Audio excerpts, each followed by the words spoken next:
This is a work of fiction. Unless otherwise indicated, all the names, characters, businesses, places, events, and incidents in this book are either the product of the author's imagination or used in a fictitious manner. Any resemblance to actual persons, living or dead, or actual events is purely coincidental. Prologue.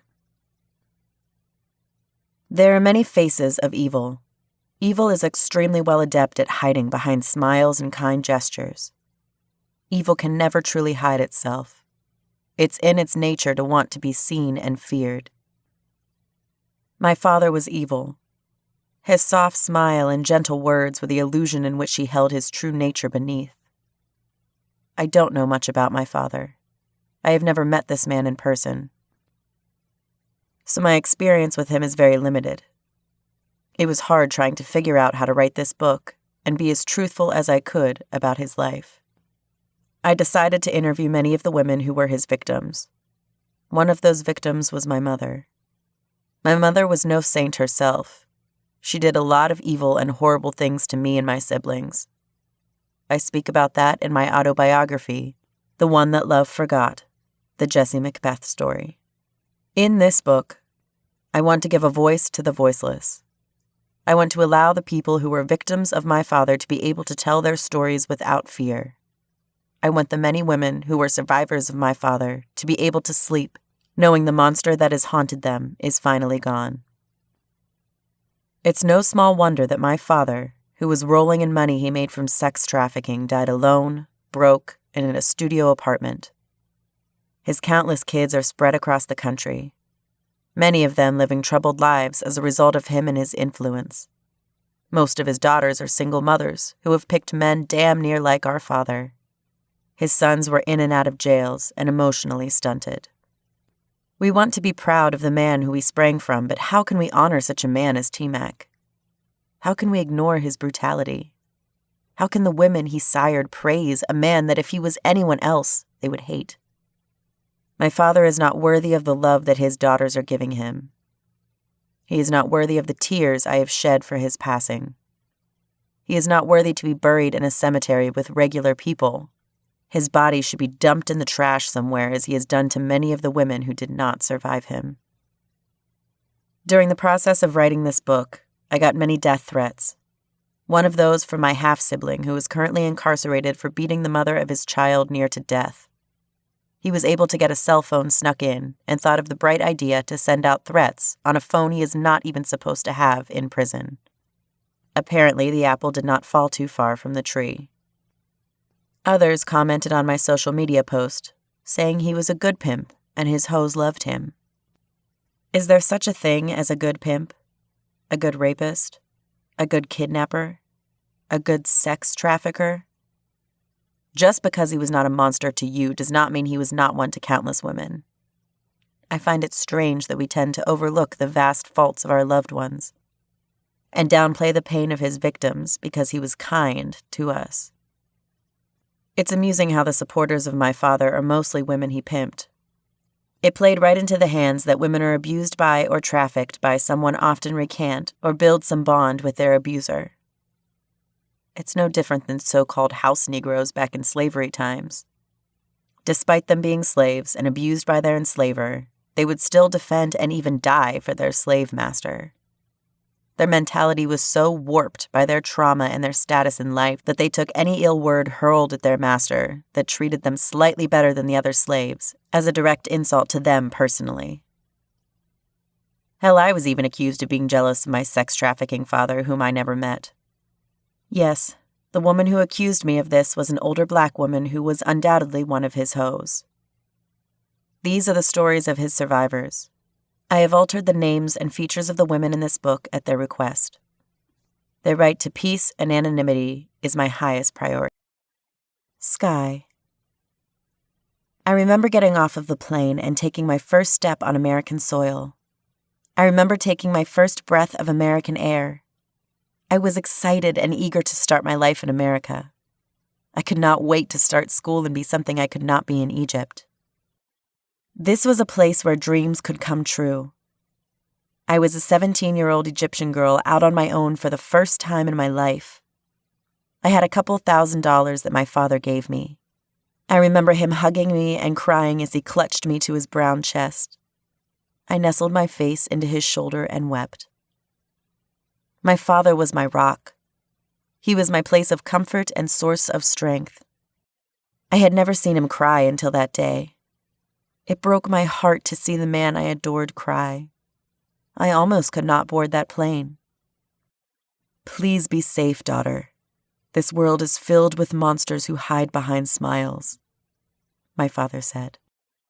I never really put stock in his words, not until I got much older. How could I? I was still a kid who had been sheltered my entire life. I had been protected by my father. His loving arms had always been around me. Now, for the first time, I would be beyond his reach. As I got off the plane and walked out of the terminal, there was a man from my country holding up a sign with my name on it. My father had arranged for me to stay in a boarding house of some sort. It was all women from my country who came to America for a better education and life. We all had lofty dreams and goals. Our school was paid for by our country. The goal was to get an education in America, then go back home and be an asset to our country. I waved at the man and smiled at him. "Daughter of Mahmoud?" the man asked. His accent was so thick it was hard to understand his English. I knew he would not publicly speak Arabic to me. It was against the rules for us to speak Arabic in public. We needed to learn English and sound as native to this country as we could, so we were encouraged to always speak English. I nodded at him and smiled. He reminded me of one of my old uncles back home. He was tall, thin, and looked like an elder teenager, if that makes sense. "I am," I replied. He smiled and motioned for me to follow. The American airport was busy. It was crowded. People were traveling and going all over the world. I wondered what it would be like to be one of them. To have a destination to go to and explore it without a care in the world. This was my start on that path. I would get my education, make my father proud, and travel all over the world. I wanted to take my father to places I knew he wanted to go but could not afford. My father worked day and night to give me and my siblings a life that most in Egypt could not get. He worked extra to save up $2,000 to give me. I started to cry as I followed this man out of the busy airport and to the old black sedan that he had. He had cleared me with customs and immigration early. Egypt and many other countries paid the U.S. tons of money to be able to send students to America to learn. America was more than happy to take the money and push us through their immigration process. I turned and looked at the airport one last time as the man held the door open for me. Something told me not to get into that car.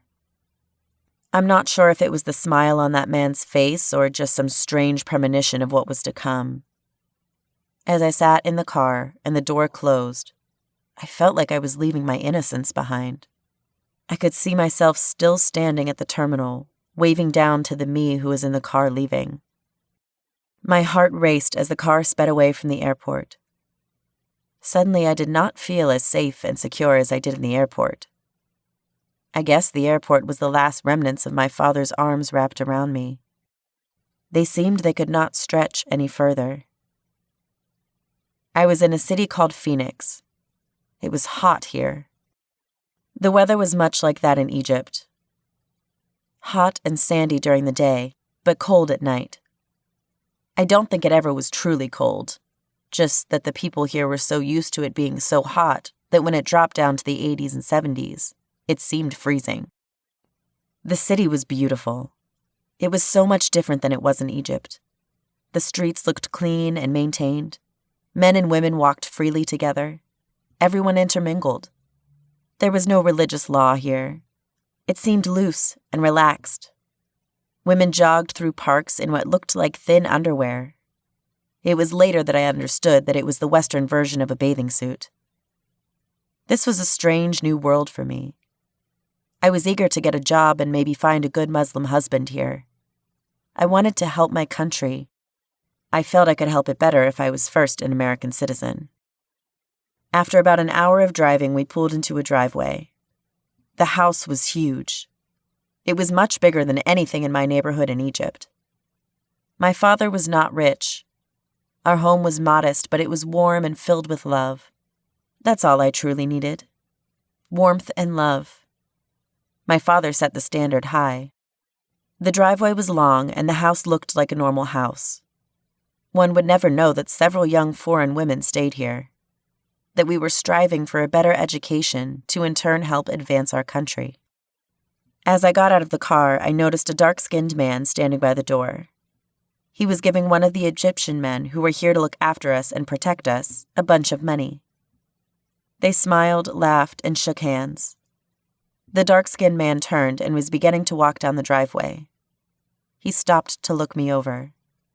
"Damn, baby," the dark-skinned man said. I felt uneasy.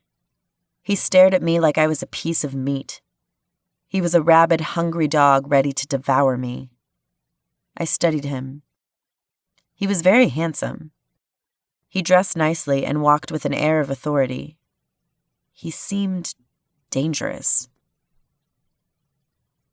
Like a shark who smelt blood in the water. His eyes were as dark as his flesh, but they seemed evil. I have never experienced a man like him before. It was like looking into the eyes of a soldier that has seen far too much death.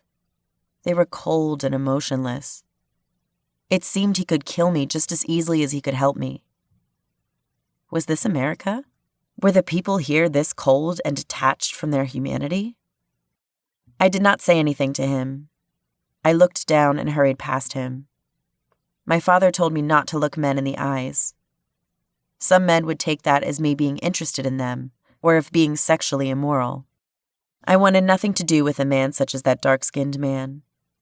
The dark-skinned man pointed at me as I approached the door where a man from my country stood. The Egyptian man smiled and nodded. They had communicated something that I was not aware of. Whatever it was, it involved me. I expected the men from my country to protect us. Most of these men were ex-Egyptian soldiers or police. They were on our country's payroll to protect us while we were here. For some reason, I did not feel so protected. I thought about getting back into the car and asking to be driven back to the airport. But I knew my father risked so much for me to be here.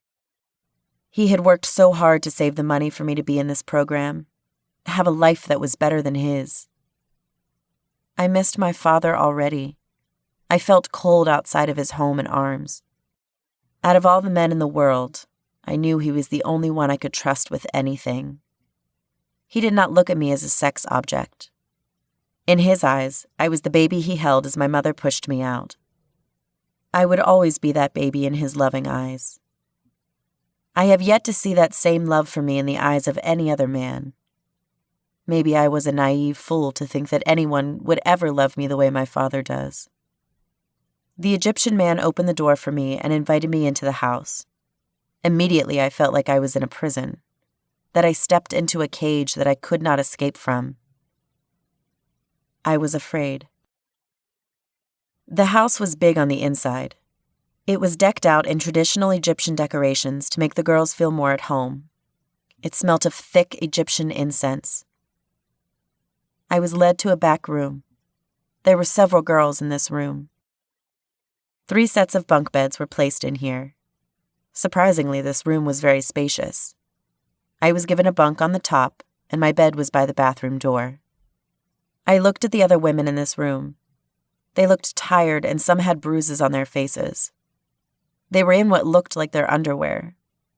They did not try to cover their bodies as a man opened the door and let me in. He stared at them a long moment and smiled. "It can be scary at first," a woman that was slightly older than me said. She had a black eye. It looked like someone recently savagely beat her.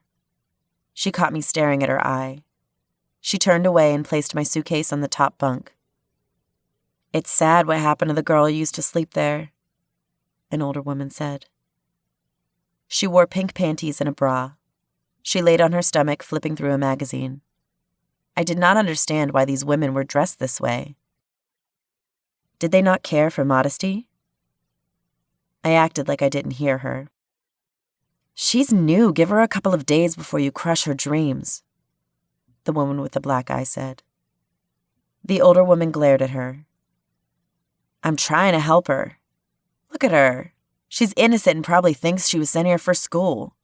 I'm tired of seeing girls being sent here and beat to death like Asma for not wanting to be a hoe, the older woman said. My face paled. I was not sent here for school? A girl died? I turned around to face them and demand to know what was going on, but the older woman grabbed my arms and twisted them behind my back. She held me down on the bed. One of the other girls put her hand over my mouth to muffle my screams.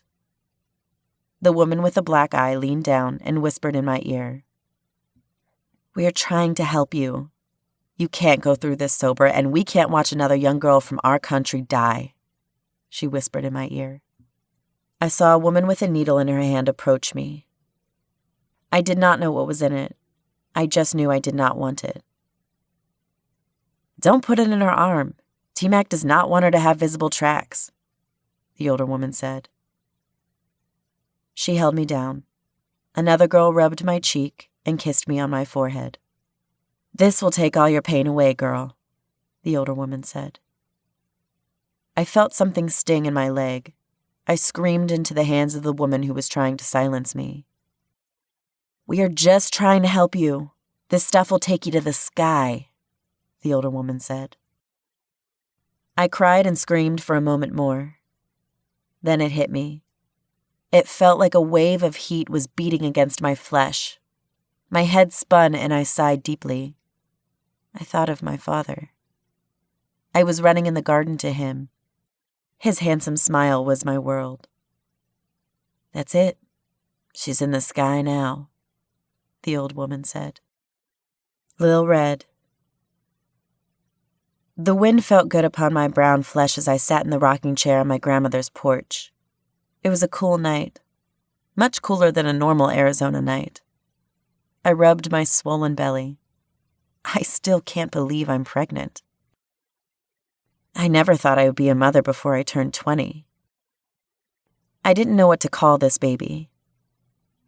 This child would be both my son and my brother. Of course, no one knew that shit but me. Despite it all, I loved my father. I did not want to see him rot in prison. He said he was sorry. Still, it was fucked up that he raped me. I never thought my father would do that to me. Maybe it was my fault. He is a man, after all. It's in men's nature to take women like he does. Maybe I should not have worn the skimpy clothes that I wore. Still, it was fucked up what he did to me. I wiped fresh tears that forced their way down my cheek. You fucking whore. You can never let me be happy, can you? I remember my mother yelling at me. She blamed me for what my father did. She always said he was a good man, but he was always beating on her and cheating on her. You better not tell anybody about this, you hear? My mother said sternly. She was packing my bags and told me not to cry. Stop that crying. These streets that you're about to be on don't take kindly to little crying black girls, she said. Mama, I said. She slapped me hard across my face. I could still feel the sting of it, even though that was a couple of months ago.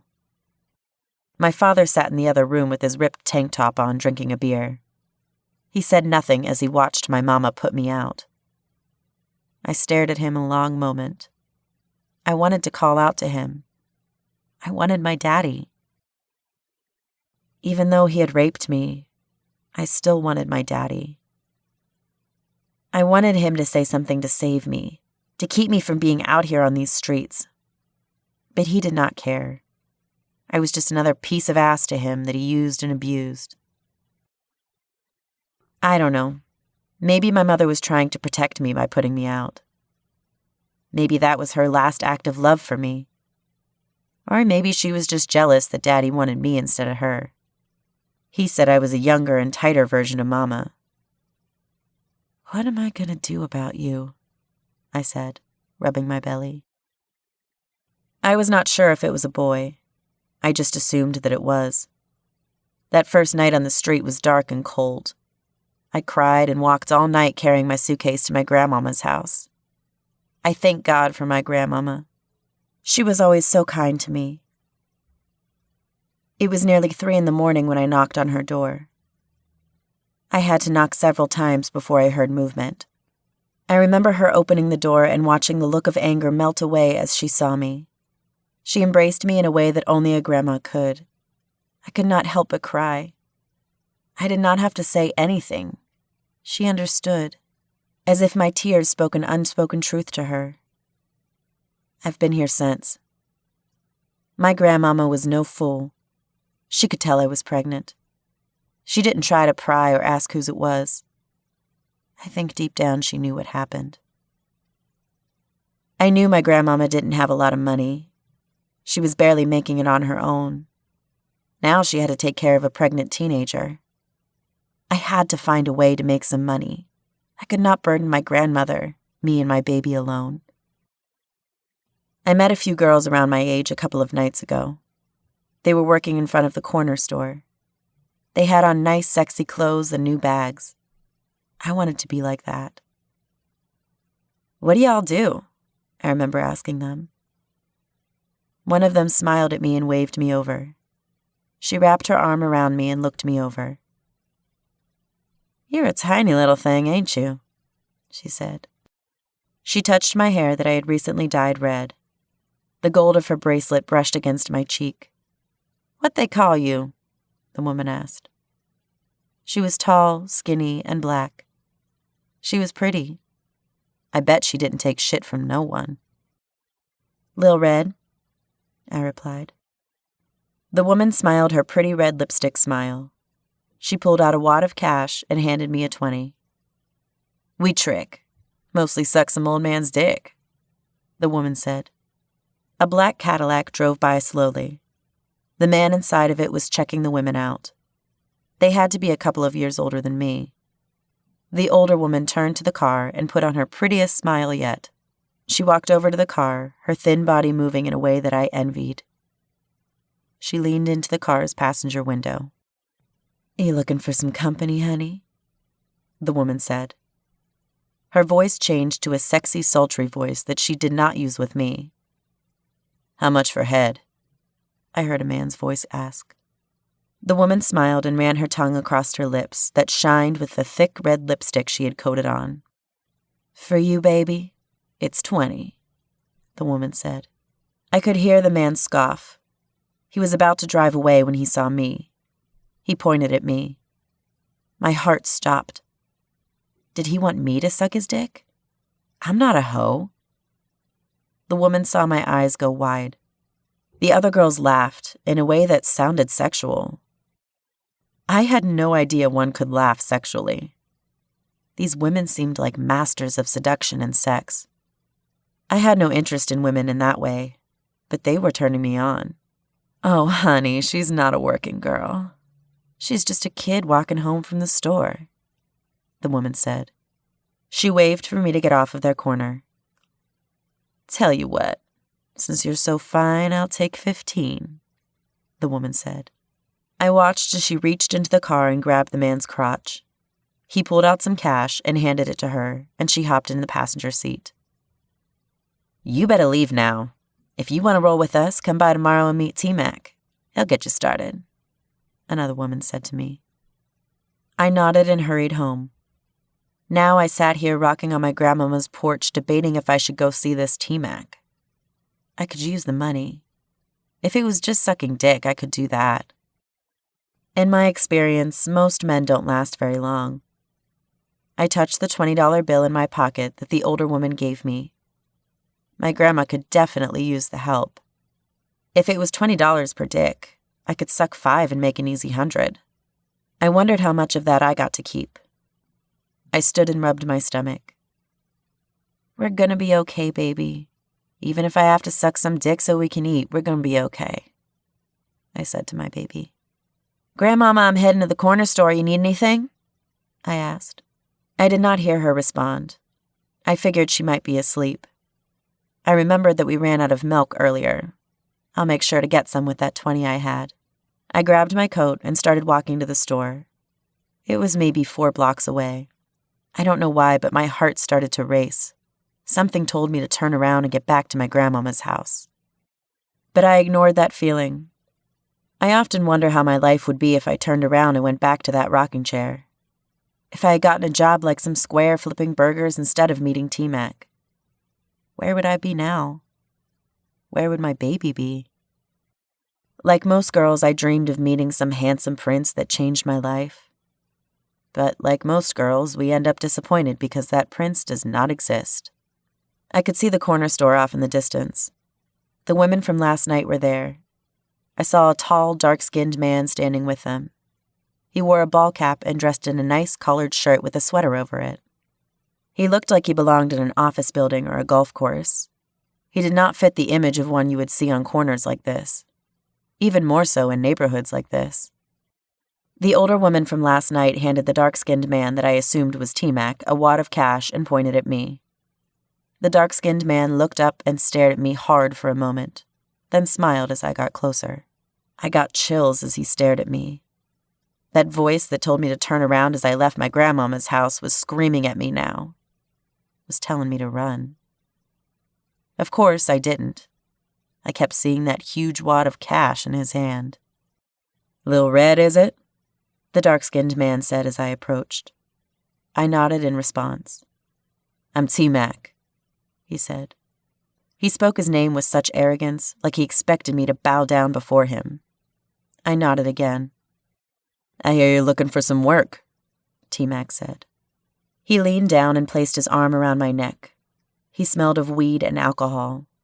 His eyes had the glazed, drunk look that I so often saw in my father's before he raped me or beat my mother. I was scared. He smelled my red hair and pinched my nipple. He turned me around and grabbed my butt.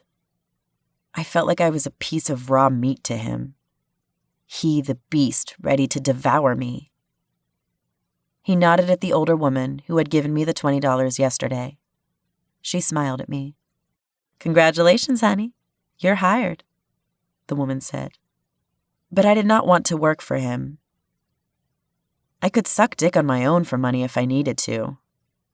I wanted to be that square flipping burgers. I was about to walk away, but Tmac placed one of his huge hands on my stomach. He knelt down and lifted up my shirt. "You pregnant?" he asked. I nodded. My heart raced so fast I felt like I was going to pass out. He stood, and before I could react, he punched me hard in the stomach. I doubled over and fell hard on the floor. "Tmac, baby," the older woman said. She tried to come between me and Tmac, but he slapped her so hard she fell on the ground next to me. Her beautiful red lipstick-painted lips busted and dripped blood.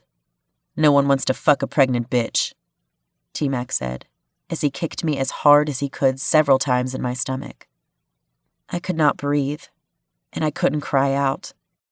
I wanted to scream and clutch my stomach, but I felt limp and powerless. I felt my ribs crack. "My baby," I gasped. Pain ripped my gut.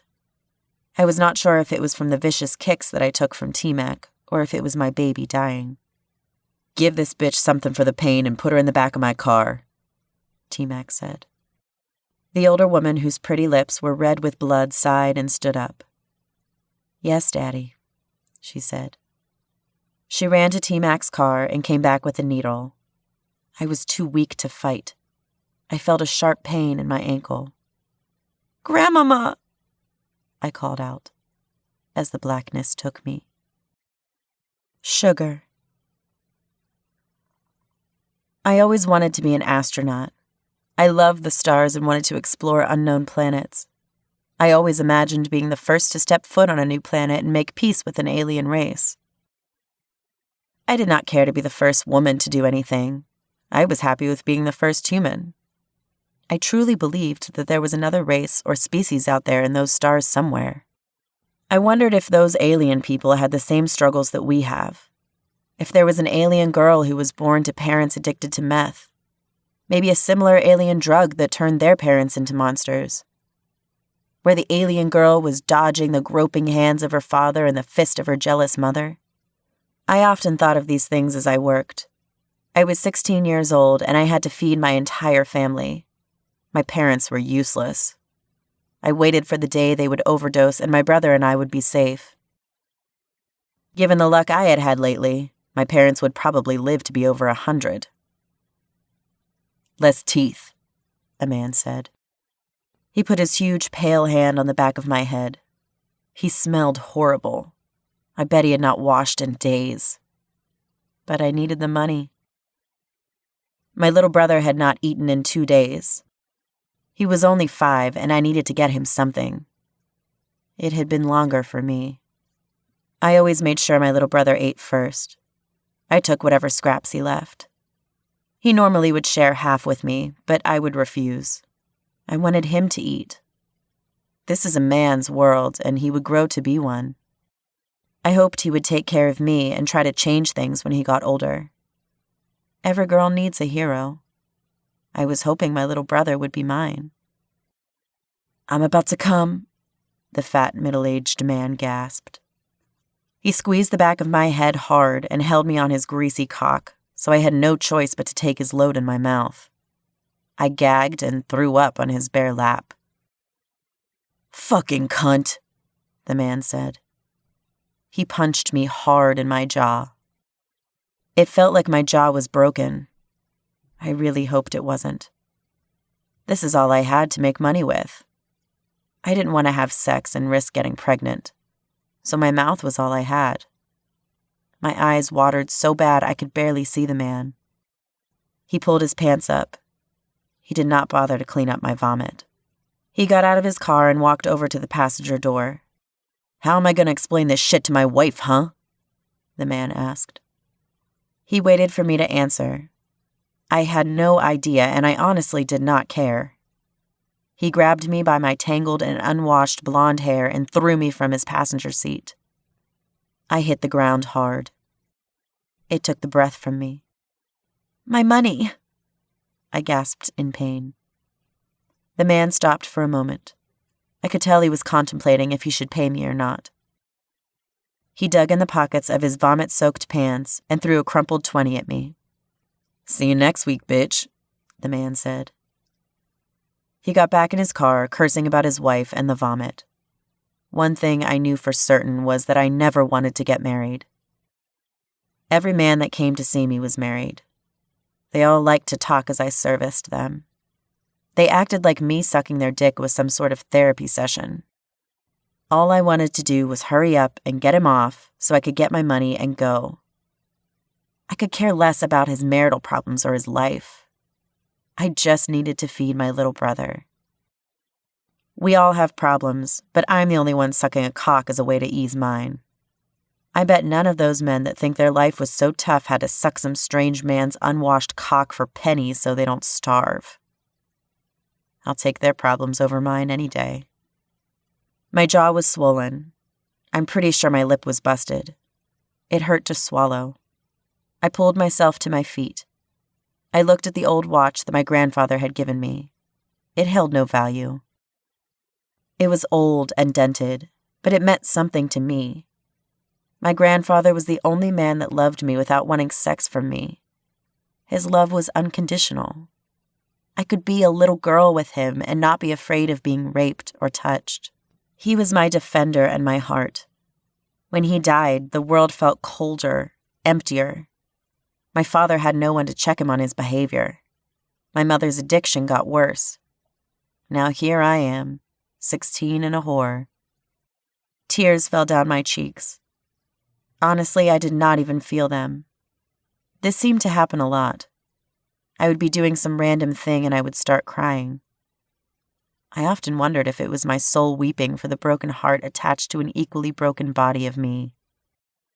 I wiped the tears from my eyes and walked to a corner store not far from the trailer park my family lived in.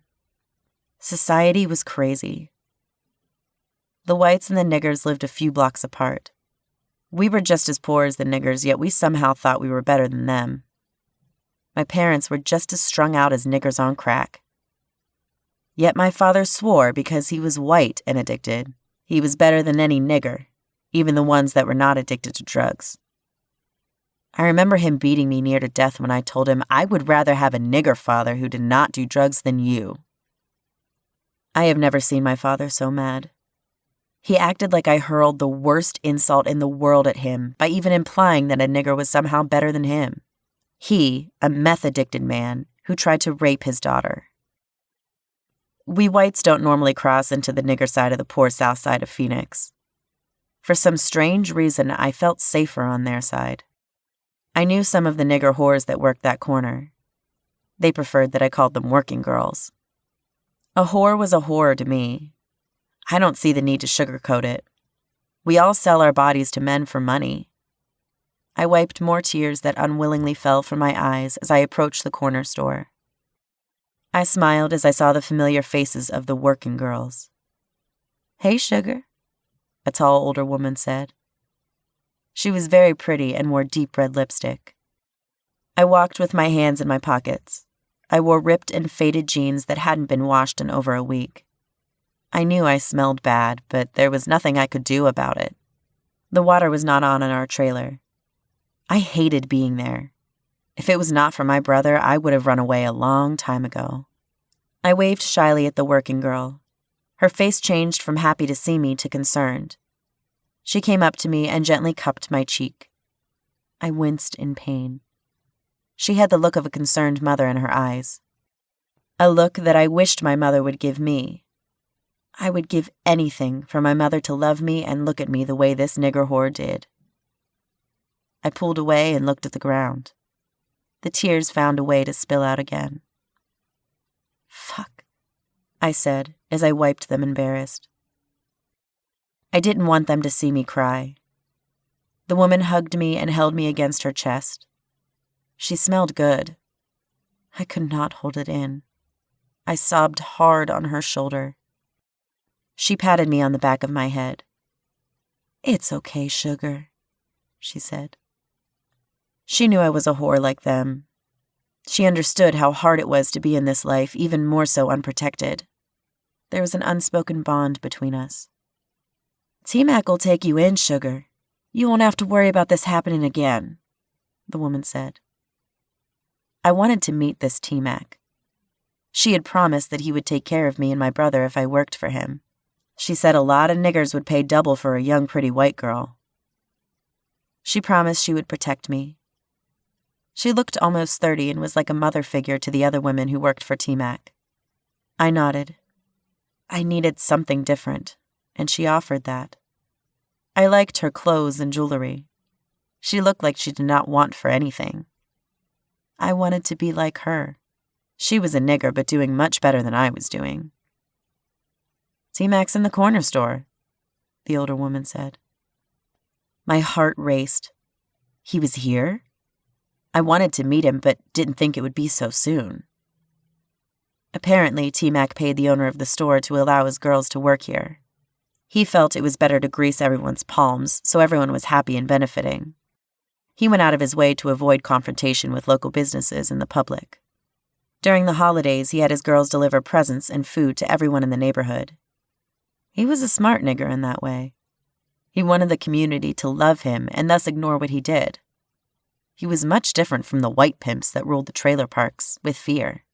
I'm sure he was ruthless when he needed to be. But in the public eye, he was feeding the poor and giving girls protection and a job. I walked to the door of the corner store. The older woman made a weird whistling sound. Shortly after, a tall, handsome, and well-dressed dark-skinned man came out. He was not what I expected a nigger to look like. He looked professional, like he worked on Wall Street. Looking at him, one would never guess that he was a pimp. "Snow Bunny," Tmac said. He looked me over and frowned as he saw my swollen jaw. He gently rubbed it with his dark finger. He smelled like cologne and cigars. A thick gold bracelet dangled from his wrist, and many gold rings were on his fingers. "You need protection," Tmac said. He was not asking. I got the feeling that he was the type of man that did not ask for anything. He said what he meant and took what he wanted. especially if it was from a woman. I nodded. Tmac smiled. His teeth were incredibly white. I hear you got a brother. Tell me your address and we'll make sure he's safe, Tmac said. I don't know why I trusted this man. I felt safe in his presence like I had never felt before. Like he would murder any man that hurt one of his girls. His smile was charming. I gave him my address. Good Snow Bunny, Tmac said. He patted me on my blonde head with his huge black hand. I could feel his heavy bracelet on my head. He walked over to a payphone that was on this corner. He put in several quarters and made a quick call, then came back to me. Go home in an hour and take everything you want to keep back here, Tmac said. I did not understand what he meant. What was going to happen in an hour? What about my little brother? Tmac waved to one of his girls, and they ran into the corner store and came out with a soda and some chips. She ran it over to me. Eat, Snow Bunny, and relax. Your brother's going to be taken to child services. There's no place on these streets for a white boy like him, Tmac said. My heart pounded. I noticed he did not say anything about my parents. I knew Tmac was not stupid. He knew that trailer park was a white area and filled with meth heads. I knew my parents would not just give my brother over to some niggers. I wanted to say something, but I was afraid. I knew Tmac would protect me, but he would also kill me without a thought. There would be violence in my trailer park. The white men there would not tolerate niggers intruding in their area. I had a feeling the men Tmac called would have no problem handling the meth-addicted white men there. I thanked the girl for the chips and soda. I quickly ate. I paced around. This was the longest hour of my life. Many cars pulled up and whistled at me. They inquired about me. Tmac shook his head at them. Snow Bunny won't be on the menu till next week, Tmac said. The men that pulled up understood. They did not question, they just nodded and took a different girl. Tmac knew they would put the word out that a Snow Bunny would be available for them next week. I never understood the nigger obsession with white women. We were not any different than their women anatomy-wise. Tmac was precise on the hour. He nodded to me and pointed in the direction of my trailer park. I ran there as fast as I could. It was quiet and seemed like a normal night. I was out of breath by the time I reached my trailer. The door looked like it was forced open. My brother was nowhere to be seen. On the kitchen floor lay my mother and father. Their blood mingled and pooled around them. They had been shot several times in their chest. It did not look like they struggled at all. To the police, it would look like they were shot over drugs. They were known meth addicts. This entire area was known for its meth trafficking. I was sad because they were my parents. I was truly alone now. But I also felt relieved. The monsters that have haunted me my entire life were gone. I gathered my few meager things and took one last look at my dead parents as I stood in the trailer's doorway. Bye, Mom and Dad, I whispered. Those fucking tears streamed down my cheeks again. I hated those unwanted tears. I hoped my brother was okay. I hoped that Tmac kept his word and had him taken to child services. Some other family would love him and give him the life he deserved. As for me, I would be on the menu next week. I was a piece of white meat that so many niggers wanted to... Sky. My heart was racing. My head was pounding and my mouth was incredibly dry. I was awake, but I did not open my eyes yet. I had to take a moment to understand what had happened. The last thing I remember was being held down on a bed screaming. I remember being injected with something. I was in a bed on my back. I tried to lift my arm to wipe my mouth, but I couldn't. I had been drooling a lot and it had crusted all over my mouth. I opened my eyes to see that I was naked. My hands and feet were strapped to the bed. I looked around and there were many women around my age in the same situation I was in. There were IVs in our arms, and someone was walking around injecting us with something. My vision was blurry. I wanted to scream, but my head hurt too much. Looking around made me dizzy. I turned to the side and vomited. "Fuck," I heard a man grunt. He walked over to me and started to clean up my vomit. He was a man from my country. I could tell by the way he looked. Why would he do this to me? Did he not have any self-respect or honor? Our country was supposed to come first, before all else. "You're awake?" the man asked. He stared at my naked body for a moment, then roughly spread my legs apart and stuck his fingers in me. I screamed, and my head felt like it was going to explode. "That's right, bitch. In a few days, you'll either be dead or a zombie pleasuring men for money." The man laughed. He roughly shoved his fingers in and out of me. I was a virgin. I had never been with a man. I was saving myself for my husband. It was a virtuous thing to give your virginity to the man that would protect you, love you, and provide for you in your father's place. I hoped I would die. My head spun so much that I blacked out. "Fuck, this one's dead," a man said. I turned my head to see two men unstrapping a young woman and hauling her out of the room. We were not people to them. We were bits of flesh whose only use was to please men. They did not care that I had dreams, that I could cook, and that I had a big heart. They would laugh if they knew I loved to read, that I wanted to one day be a wife and, God willing, a mother. All that mattered to them was that I had a vagina. How could these men of my country do this to their own people? These honored warriors of Egypt. I could not understand how they could betray us so. My head spun as the men came back into the room. It seemed another woman died. They were hauling her body away as well. I felt a sharp slap across my face. I looked up and saw a familiar face. It was the face of the dark-skinned man I saw as I got out of the car. He smiled down at me. He pinched one of my nipples hard. I moaned in pain. "Damn, baby," the man said. He started to unbuckle his pants. "Give this bitch another dose," he ordered my countrymen. They laughed and came over with a needle in their hand. The Egyptian leaned down and shot something into my IV.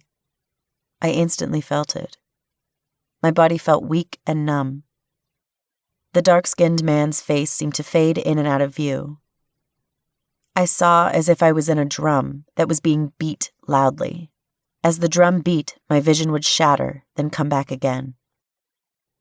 "I want you all to get a turn after I'm done," the dark-skinned man said. "Thanks, Tmac," one of the Egyptian meds said, smiling. "Don't take it easy on this bitch. Be rough with her, she has to rip a bit," Tmac said. The Egyptian men smiled and high-fived each other. I felt Tmac's hands force my legs open. They couldn't open very far, being that my ankles were strapped to the bed. He forced them open wide enough. I watched in horror as he pulled his manhood out and spit on it. I could not move. My entire body tingled, but as blurry as my vision was, I could still see everything. He placed himself inside of me and thrust hard. I could not feel anything. My body jerked every time he thrust. He reached down and roughly grabbed my chin. "Watch me, bitch," Tmac said. He held my chin firm, so I was forced to look into his eyes as he thrust into me again and again. I'm not sure when I blacked out, but I woke to the screams of other women. I turned to see Tmac raping them as well. This is how it went for days. They would drug me and rape me. I lost track of time. I was so lost in the drugs.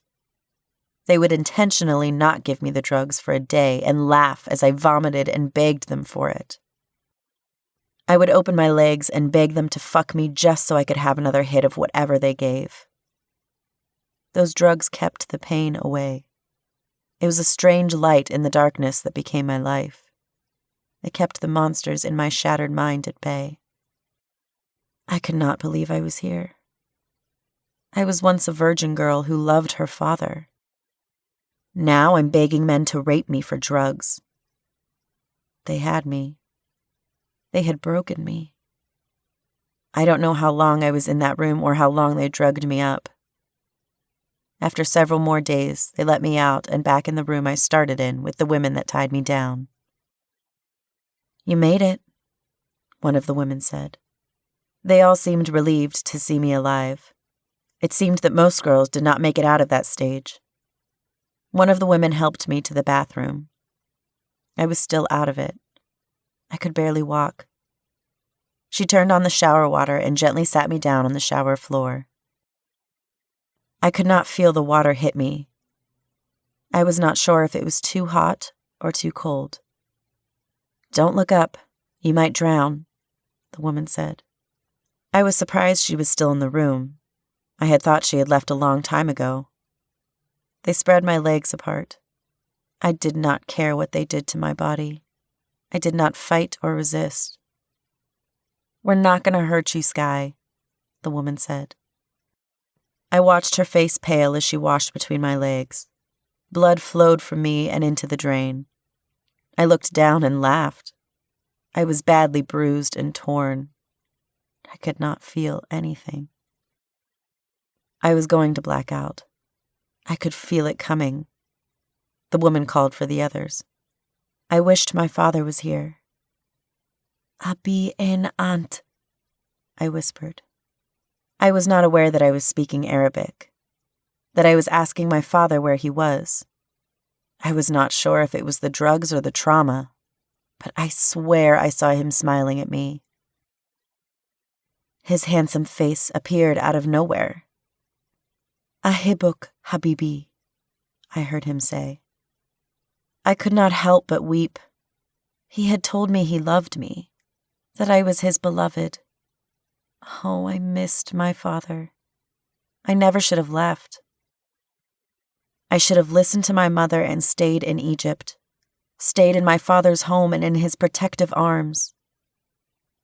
"She's crying for her father," one of the Egyptian women said. I could hear the pain in her voice, could see the pain in the eyes of the other women from my country. I wondered if they had been here, bloody, raped, and drugged, crying out for their father as they wept in the shower. I figured they had. That they had tried hard to push down any memory of who and what they were before Tmac. Seeing me here like this brought their memories back in a flood. I saw one of the girls sit down and clutch her head. She started to hum a song. It was one I recognized. The other women from my country hummed it as well. It was a song that Egyptian mothers would hum to their kids when they were fussy or got hurt. It was a song about the love of Allah and how all things heal and pass over time. The women wept and hugged me. We were a family. We were all we had. There was an unspoken bond between us to look after one another. I was helped out of the shower with a clean white towel wrapped around me. It quickly became stained with blood. The women were kind and helped me put on a pad that women use after pregnancy.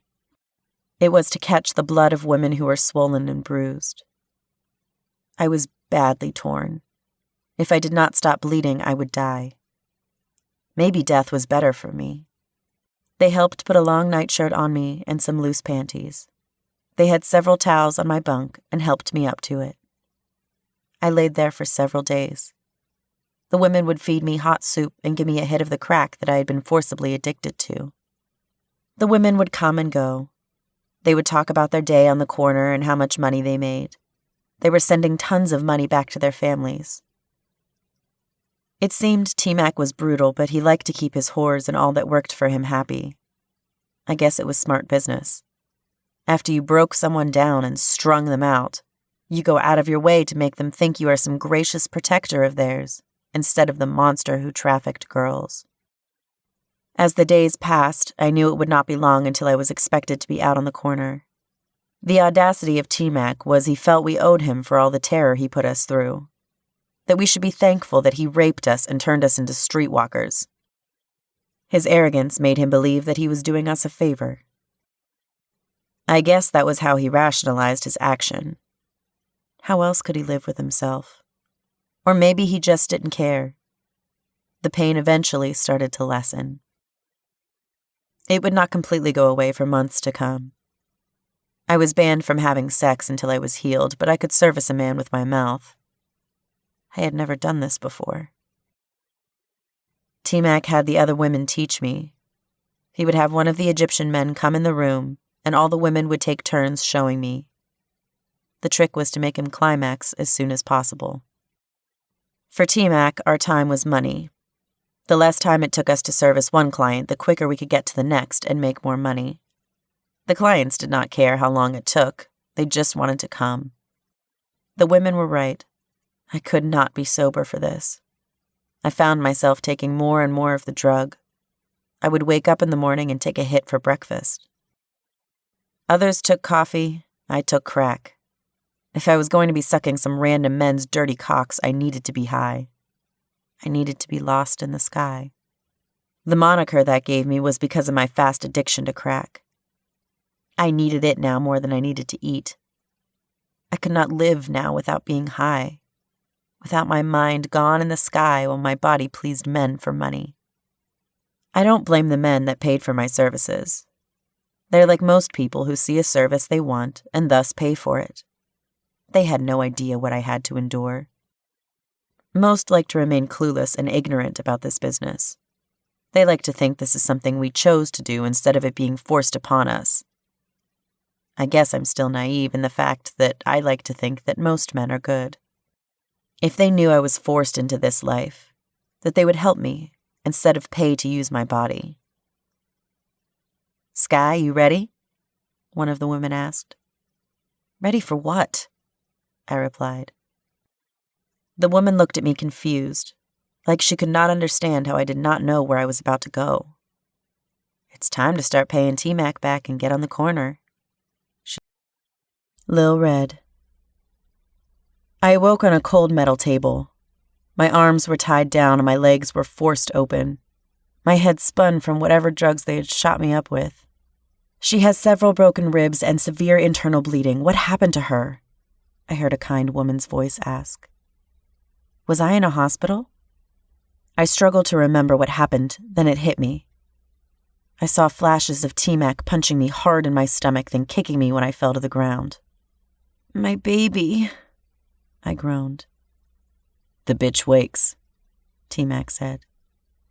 The woman was dressed in a long white lab coat. I figured she was a doctor, one who was clearly not in her regular office. Was she on Tmac's payroll? The woman shot Tmac a dirty look but said nothing. I could tell she was afraid. She rubbed my cheek, trying to reassure me. I was in so much pain. My gut felt like it was broken into a million pieces. I knew some of my ribs had to be cracked or broken.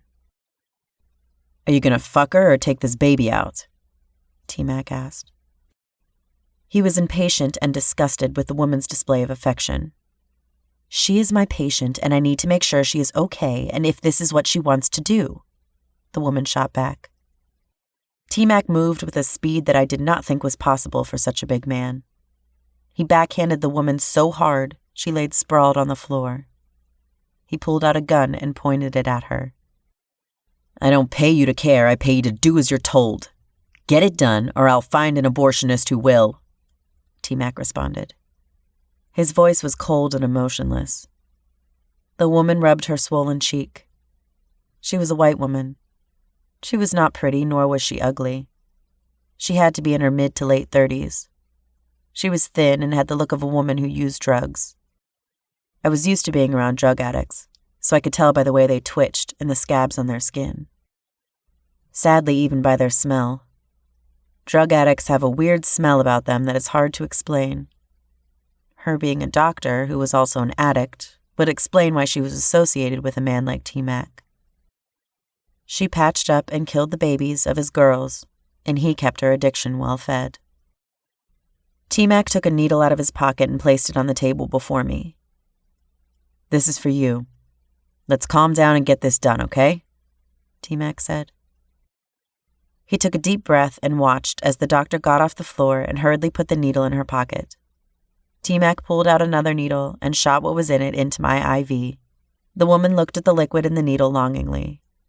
I guess that's why he did it, because he could not trust her to drug me. The woman rubbed her cheek and put on some gloves. You did a lot of internal damage. She won't be able to have any more children and won't be able to have sex for several months, the doctor said. Tmac smiled. A bitch that can't get pregnant's a perfect bitch. Most people pay for head anyway, Tmac said. I knew it would not take me that long to heal up down there, but silently thanked the doctor for her kindness and for buying me some more time. The crack he gave me started to kick in. My eyes rolled back in my head. You're not going to want to be sober for this, the doctor said. She walked between my legs. She had some metal instrument in her hands. I couldn't see it, but I felt something cold go inside me. Pain shot through my body. I screamed. Can you shut the bitch up? Tmac said. The doctor frowned and shook her head. Give her this mercy. Let her scream, the doctor said. She locked eyes with Tmac. He held her gaze for a moment, then nodded. He left the room. The doctor stared at me a moment. I could see the sympathy in her brown eyes. She continued with the cold metal instrument. I screamed again. I was high, but I could still feel the pain. I could not stop thinking that my baby was dead. Yes, it was the product of rape. It would be my child and my sibling. It would be a child born of incest. But it was still my child. It was still life growing in my womb. No matter if you hated and loathed the child, you could not help but love it as well. It was a part of you. Hating the child that grew in you was essentially hating yourself. My scream was not only from the physical pain, but of my breaking heart, of my soul weeping for another soul that did not get the chance to be born. The doctor worked diligently and quickly. I was thankful for the chance to scream and her kindness. She was brave to face Tmac and not back down. I respected her for that. I wish I had her strength. But as strong as she may be, she was still at the beck and whim of Tmac. She may not fear Tmac, but she was a slave to her addiction. Why else would she be performing illegal abortions and God knows what else for drugs? I heard the doctor sigh sadly and shake her head. I looked at her, my eyes loudly asking, "What's wrong?" The doctor looked at me a moment, wondering if she should tell me or not. She sighed again. "Would you like to know the sex of your baby?" the doctor asked. I did not answer right away. I was not sure if I truly did want to know. How would that information benefit me? I could not help the tears that fell down my brown, swollen cheeks. I nodded through my pain. I would give it a name. Everyone deserves a name. No one should pass from this world without a name, so that someone who loved them can mourn for them or pray for them. If there was even a God to pray to. I remembered going to church once. The pastor was talking about the suffering of Jesus and all the prophets and people that God loved. He said, to be loved by God is to suffer. If that was truly the case, then I did not want to be loved by God. God could keep his love and his suffering. It was a girl. Maybe it's for the best. This world is no place for girls, the doctor said. I saw tears run down her cheeks. She wiped them away, and a bit of my blood smeared her cheek just under her eye. She cursed and took off her gloves. She washed her hands and face in the sink. I could see her shoulders heave as she sobbed into her hands. I cried, but not nearly as much or as hard as I thought I would. The doctor was right. Maybe this was for the best. There is no place safe in this world for a girl. No place safe in a world full of men for the innocence of a girl to remain intact. They lied to us in media and cartoons. Men don't want to slay the dragon or bring you flowers. Men don't put their jackets over a puddle. Men just want to take and rape. I was not even safe with my father. The one man on this planet that I could be safe with. The one man who was supposed to protect me from the other bad men in the world. Even he took and raped me. For the first time in my young life, I hated my father. I hated him for raping me. I blamed him for my mother kicking me out. I hated my mother for her jealousy and choosing my father over me, her child, her baby. I hated everyone. Now the one thing that I wanted to live for is gone.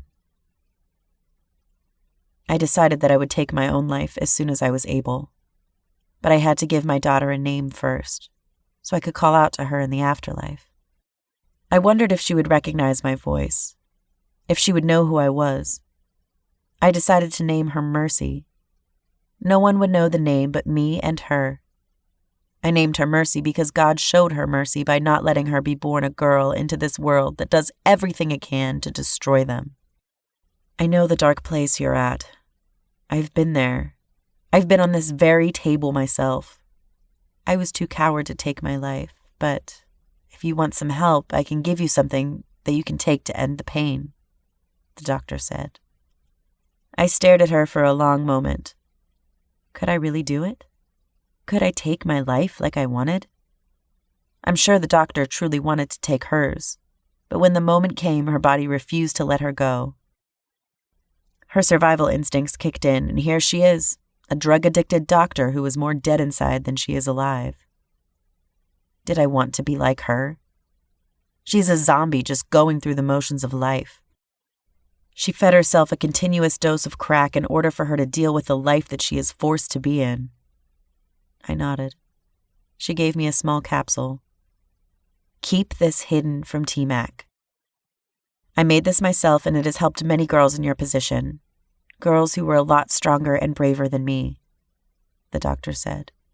She locked eyes with me for a moment, then patted my hand. I smiled weakly at her and nodded. Don't let Tmac see that, the doctor reiterated. I nodded again. When she was finished cleaning me up, she banged on the door and Tmac came back in. She nodded at him. Tmac smiled and handed her an envelope that looked to be filled with money. He then handed her some small baggies that I assume had drugs in them. He waved his hand and one of his men came in. He picked me up like I was a child and carried me to his car. He laid me down in the back seat. When he got in the car, it was silent for a moment. He sighed deeply. Give me that blue pill, Tmac said. He put his hand out to me, palm up. He turned around to face me when I did not respond. If I have to ask you again, I'll shoot you and dump your body in a ditch, Tmac said. I swallowed hard and took the blue capsule out of my pocket and handed it to him. I cried as I did. I was not sure if I would be strong enough to be able to take that pill, but I wanted the opportunity to find out. Tmac took that from me like he had everything else that mattered in my life. I laid back in his car as he drove off. I did not know where I was going. All I knew was that it would be better for me if I just went along with whatever he had planned. Sugar. Tmac put me to the test and had me please him. He was rough with me. It hurt badly, but I fake smiled and moaned for him. He would smack me so hard on my ass that it left a red handprint. I did not understand the obsession niggers had with white women. I guess now that I was working for a nigger, I would have to stop calling them that. The last thing I wanted to be called was a racist, or beat up for calling them what they were. I did not hate them. It was just a fact that we were different, that we were more civilized. Or maybe it was me who was backward and living in a time that was quickly fading away. I remember my father ranting one day about how niggers would take over and whites would be the new niggers. If he truly thought that, then how could we be more civilized than them, if they would one day rule us? It's not like we treated them well. I guess my father's greatest fear, and that of a lot of white men, was that black men would one day seek revenge and destroy them. My father and many white men like him could not understand why black men did not make a move to get revenge. If white men were the niggers, and black men had done to them what white men had done to blacks, they would have burnt down the country, Yet, for some reason, black men wanted to let bygones be bygones and try to live in a white man's world. This confused the shit out of my father and men like him. Honestly, it confused me as well. After knowing black men like Tmac, I knew for certain that white men would not stand a chance if black men decided to get revenge. Tmac was brutal. I was terrified of him. Yet he was my protector. I remember watching him choke a woman to death on the corner who talked back to him. He dumped her body in a ditch. Tmac had absolute control over his women and all those who worked for him. The first week working for Tmac was very busy for me. Every nigger in the city wanted a piece of me, it seemed. I was pleasuring 30 or so clients a day. At the end of each day, I was exhausted, but I had more money in my pockets than I have ever dreamed of. Tmac took most of it, but what I had left was still a lot for me. The other women who worked this corner with me started to get jealous. They would glare at me and say things about me. I didn't really care, as long as I was making money. "That little white bitch doesn't really know, does she?" I overheard one of the women say. I was relieving myself in a ditch behind the corner store. They didn't know I was there. "She thinks Tmac saved her brother, but I helped throw his little pale ass in a ditch behind her funky-ass trailer," one of the women said. My heart stopped in my chest. For a moment, I could not breathe. "Damn, Tmac killed that baby?" the other girl asked. I had to go see for myself. I had to know the truth. If Tmac did murder my brother, I would go to the police. I would tell them all about Tmac. "Yeah, he had his men shoot him in the head," the woman replied. "Man, Tmac is cold as ice," the other woman replied. My head spun and I felt like I was going to pass out. I waited for the women to leave, then ran as fast as I could back to my old trailer. Not surprisingly, no one had reported anything and my parents' rotting corpses were still in the trailer. The smell was so bad that I gagged. Even if he did not kill my brother, I couldn't stay and work for Tmac. I didn't realize how terrified of him I was until I was away from that corner. I had a little over $1,000 in my pocket. Some of that was Tmac's money from tonight's work. He had so much money, I'm sure he would not miss it. I walked behind my trailer and did not see a ditch. Maybe the woman was just talking shit. I walked a bit further out and came to a ditch. The ditch circled the entire trailer. I wondered why I had never seen this ditch before. I had lived in this trailer park since the day I was brought home from the hospital. I searched the ditch for hours. I was about to give up when I smelt something horrible. I knew it had to be a body, because it smelled like the decaying bodies of my parents still in the trailer. My heart sank. I started to breathe fast as I followed the smell. Those damn tears started to fall again, and I saw a blue sleeper that my brother always wore. He was too big for it, so his chest was bare, and the arms were wrapped around his waist like a belt. I slowly walked over to it. I could not smell the horrid smell anymore. All I could see was my little brother half buried in a ditch like a piece of trash. I could not help the scream that erupted from my lungs. It was a scream that encompassed 16 years of pain. I knew better than to touch his body. I didn't want my prints on him. I sat in the dirty, trash-littered ditch and stared at my little brother. I remembered his smile and the way he laughed. He was an innocent kid born to a family that did not deserve him. Maybe this was best. I mean, not that Tmac had him murdered. There's no excuse for that. But what kind of life would he live? He was not a normal kid. He had so many problems because he was born addicted to meth. Even if he lived and was taken in by a good family, he would still suffer because of the meth. He was deformed slightly. His chest looked like it was caved in and he could not talk. But he was still my sweet baby brother. He was my little angel. I don't know how long I stared at him lying there. I knew I had to go. I was probably already missed on the corner. I didn't want to be caught here.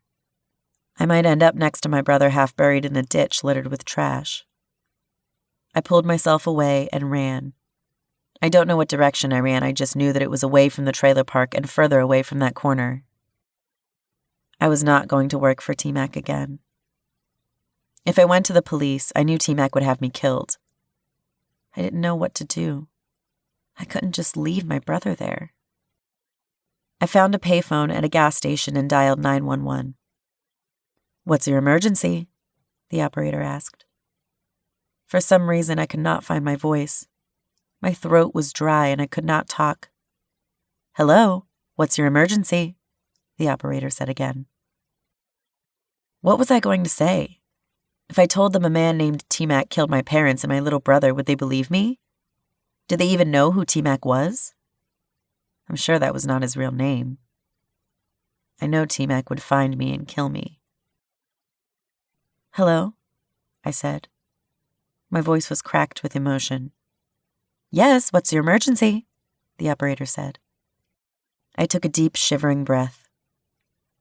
"My parents and my little brother have been murdered," I said. My voice was so shaky, I'm not sure if they could understand me. "What's the address?" the operator said. Apparently, he did hear me. I gave him my address and the instructions on how to find my brother's body. At least he would be buried or cremated by the state. His body would not be left to rot like a piece of trash. "What's your name?" the operator asked. I did not want to give him my name or be included in this any further. I hung up the phone. I walked back to my trailer park to find the police there. I watched as they placed my parents' bodies on a stretcher. I didn't fight the tears as I saw them bringing my brother's body from the ditch. I just let them fall. My brother was safe. He was dead, but he would be safe now, buried or burned far away from here. Far away from Tmac. "Sugar?" A familiar voice called my name. I turned to see one of Tmac's corner girls approaching me. My heart raced. Despite all the police here, I was scared. I did not stop to see what she wanted. I turned and ran. Sky. My first week on the corner was not as bad as I thought it would have been. I was constantly high, so I don't remember most of it anyway. It was all a blur. I would wake 1 minute in some man's car, then blink and I'd suddenly be back in my bed, sweating and shaking from all the drugs in my system. I was not sure if I was doing a good job or not. Honestly, I did not care. As long as I stayed high. I knew I could not do this sober. All the men seemed the same. Black or white, they all were dirty pigs to me. They all smelled of smoke and shit. They all tasted horrible. I think I started to lose my mind then. I would see my father frowning at me. I found myself talking to my father as I waited on the corner with the other girls from my country. They would look at me concerned and I would smile at them. When I tried to sleep, I could hear my father weeping for me. The drugs had me so gone that I don't remember the years passing, nor do I remember being pregnant and having my first child. She was half white. I was surprised Tmac didn't kill her. I named her Maya. My father was there as I gave birth to her. Only I could see him. But he was there. He held my hand as I pushed out his granddaughter. He laughed and told me how beautiful she was. Then we would argue when he asked me who the father was. I would get angry because he seemed to forget that I was a streetwalker now, and that I did not know who the father was. Tmac didn't take me to a hospital. He had his own doctor on his payroll. She seemed just as strung out as me. I noticed Tmac didn't have too many men in his employ. I wondered if that was because he was a coward, that he knew he could not control a man as he could a woman. I was back on the corner shortly after I had Maya. Tmac didn't let me heal. When I asked him if I could have more time, he laughed. "Your mouth works just fine," he replied. I doubled up on my drugs just so I could deal with the pain. I was bleeding still. Maya was my first child and she really ripped me. I became a walking zombie. I was a corpse who was pretending to be alive. Every now and then I would have a dream of laying in my bed in my father's house. I knew it was time to get up for school. I could hear my father calling me. "Alicia," his soft voice called. I hid in my bed and pretended to be asleep. It would take all that I had to hold in my laughter as he got closer. Where is my Alicia?" my father said. My heart raced and small snickers would escape my tightly clenched lips. He would walk around the room and check the closet and under the bed. I could never hold in my laughter for long. Normally, by the time he checked under the bed, I was crying with laughter. "Ha, there she is," my father said, a big, loving smile on his handsome face. He would hug me and tickle me. Oh, I missed my father. "Sky," I heard someone say. They were shaking me. "Sky." They said it again as they shook me. For a moment, I didn't recognize the name. Then it hit me. Alicia is dead. That innocent girl who loved and adored her father died when she walked out of that airport. Now all that is left is Sky the zombie. I opened my eyes and frowned. It took everything I had not to cry. I was disappointed that I was alive, that I was in this bed in the wretched hell. The woman shaking me looked at me sadly. They all knew I was barely hanging on. What little mind I had left was quickly fading. "You have a visitor," the woman said. She smiled at me and patted me on my head. A visitor? I had been here for years and no one had ever gotten a visitor. I slowly got out of bed. I had to move slow. If I didn't, I would get sick and throw up. I had so much drugs in my system, any doctor would be amazed I was still alive. I had more drugs than blood, it seemed. I walked to the bathroom and splashed water on my face. "Tell him to leave, Sky. Tell him to leave and never come back," one of the girls told me. She had a sad, pleading look on her face. "Him?" I asked. My heart raced. Could it be? Could my father have come to save me from this hell? I wanted to scream and run to him, but I knew I had to slowly walk into the other room. Would he recognize me? This shambling zombie that could barely walk. I knew my face and arms were scarred and scabbed where I had been picking at my flesh.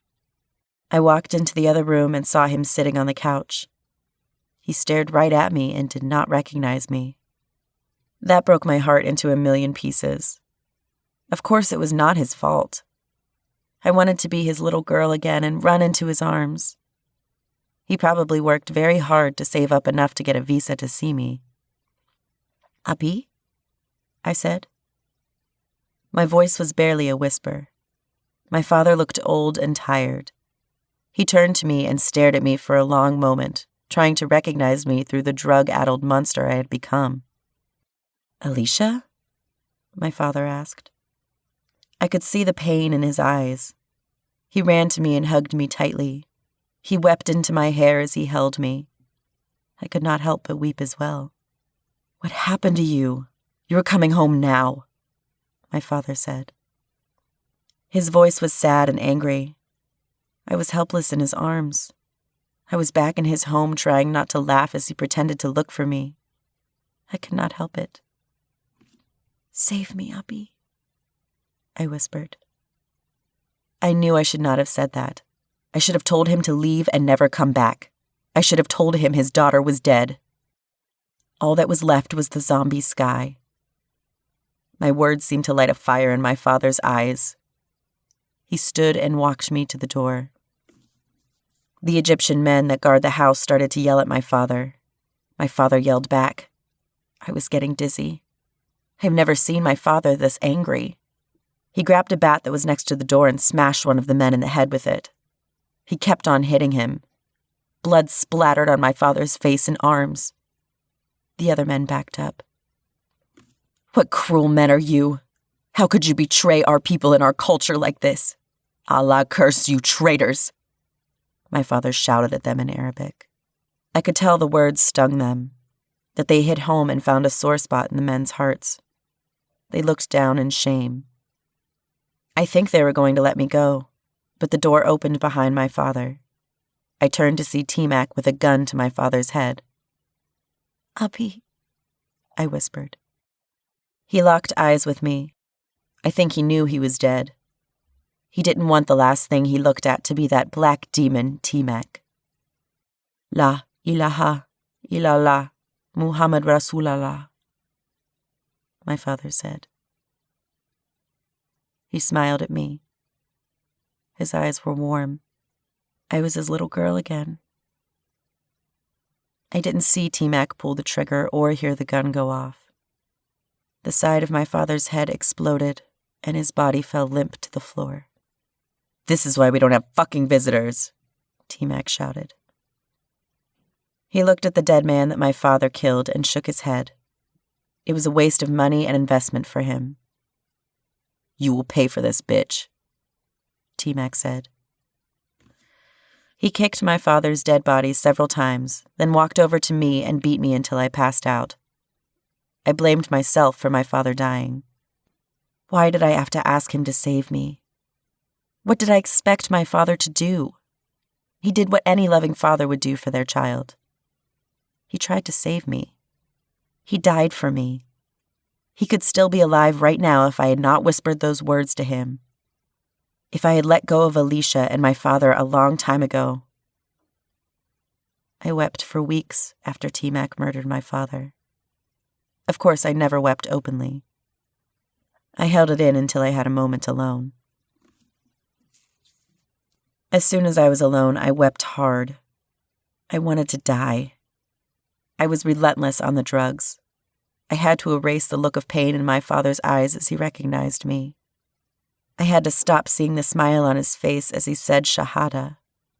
He knew he was going to die. Most of all, I didn't want to see his face explode and his body falling dead at my feet. "Oh, Abi," I wept.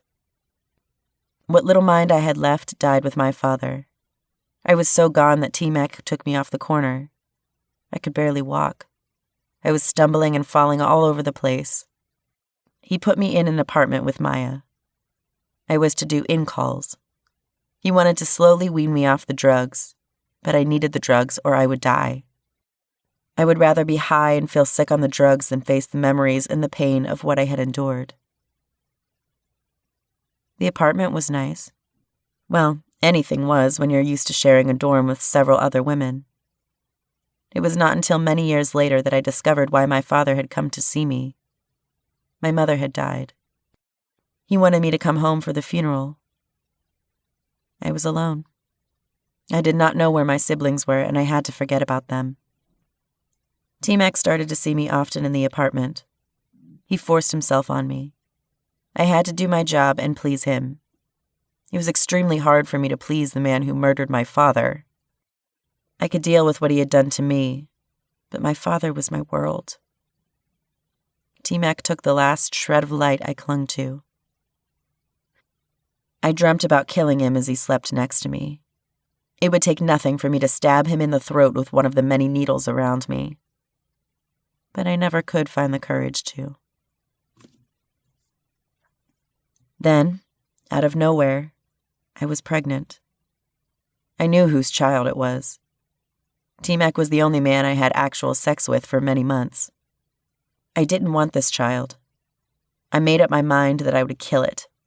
I took so many drugs trying to overdose and kill the black fetus of Tmac inside of me. I felt like I was carrying a demon in my womb. When that failed, I would beat my stomach. I tried sticking a coat hanger in me to kill it. Still, this bastard would not die. I promised myself I would kill this child even if I had to give birth to it first. Tmac's seed would never be safe. Lil Red.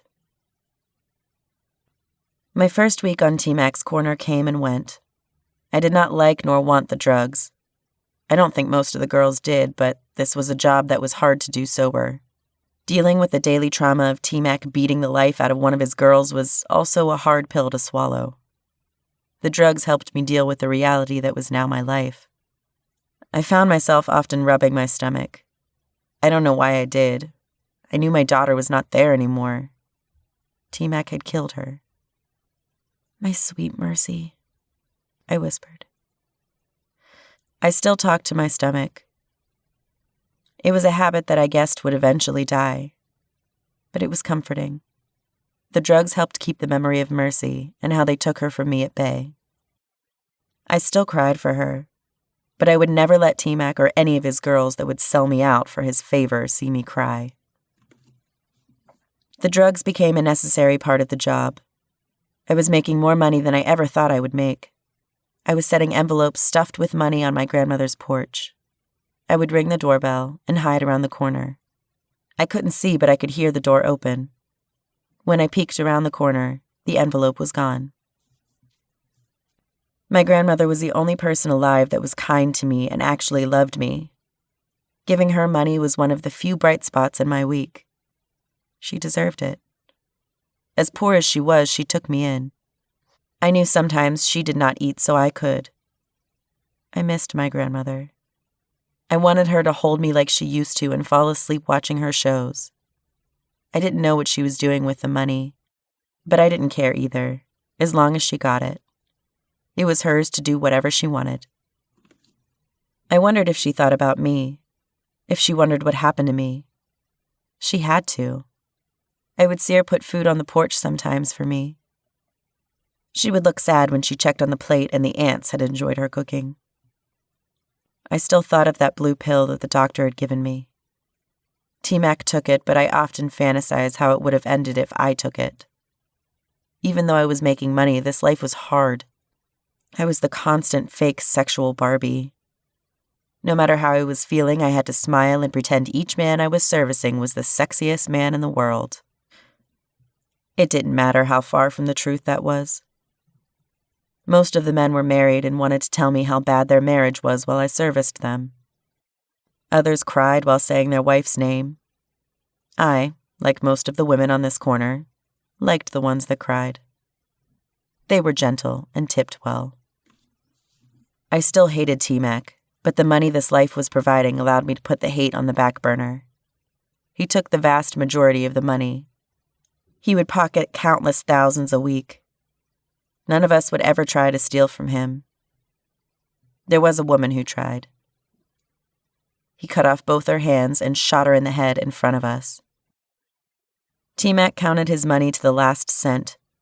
We gave him his cut and did whatever we wanted with the rest. Most of the women had families they had abandoned. The way they assuaged their guilt was to send them money. Like me dropping off envelopes of money to my grandmother, they did the same to their husbands or kids they left behind. Looking at some of these women, I doubted they started doing this willingly. A car pulled up that I recognized. The drugs had my head a bit cloudy. The man in it looked around, then pointed at me. I walked over and leaned into the passenger window as I was taught. My breasts were barely covered by the shirt I wore. I looked at the man, and my heart stopped. "Daddy?" I said. The man smiled and handed me a $20 bill. I didn't want to service my daddy. It was bad enough he raped me and got me pregnant. Now he was here knowing I was his daughter. He chose me. I threw the $20 bill back at him and left his car window. "Hey, bitch, I paid you," my dad said. He got out of his car and was loud enough for everyone to hear. I saw Tmac poke his head out of the corner store. I looked at him. He started to walk over to me. I was more afraid of Tmac than I was of my father. Tmac was a killer. My father was just a rapist who would cower if he had to fight another man. "You ain't making my money, bitch?" Tmac said. He grabbed my arm hard and was about to beat me to a pulp. "Sorry, Tmac, I can't service my daddy," I said, terrified. I closed my eyes and waited for the blows I knew were going to come. Surprisingly, they never came. "Your daddy?" Tmac asked. I nodded. Tmac let go of my arm and went to the driver's side of my dad's car. He leaned down and grabbed my father by his shirt and yanked him out of his car. "This is your daughter?" Tmac asked. My dad looked like he was going to piss himself. He nodded. Tmac took the butt of his gun and beat my father near to death in front of me. My father did not try to fight back. He lay on the floor in a bloody mess.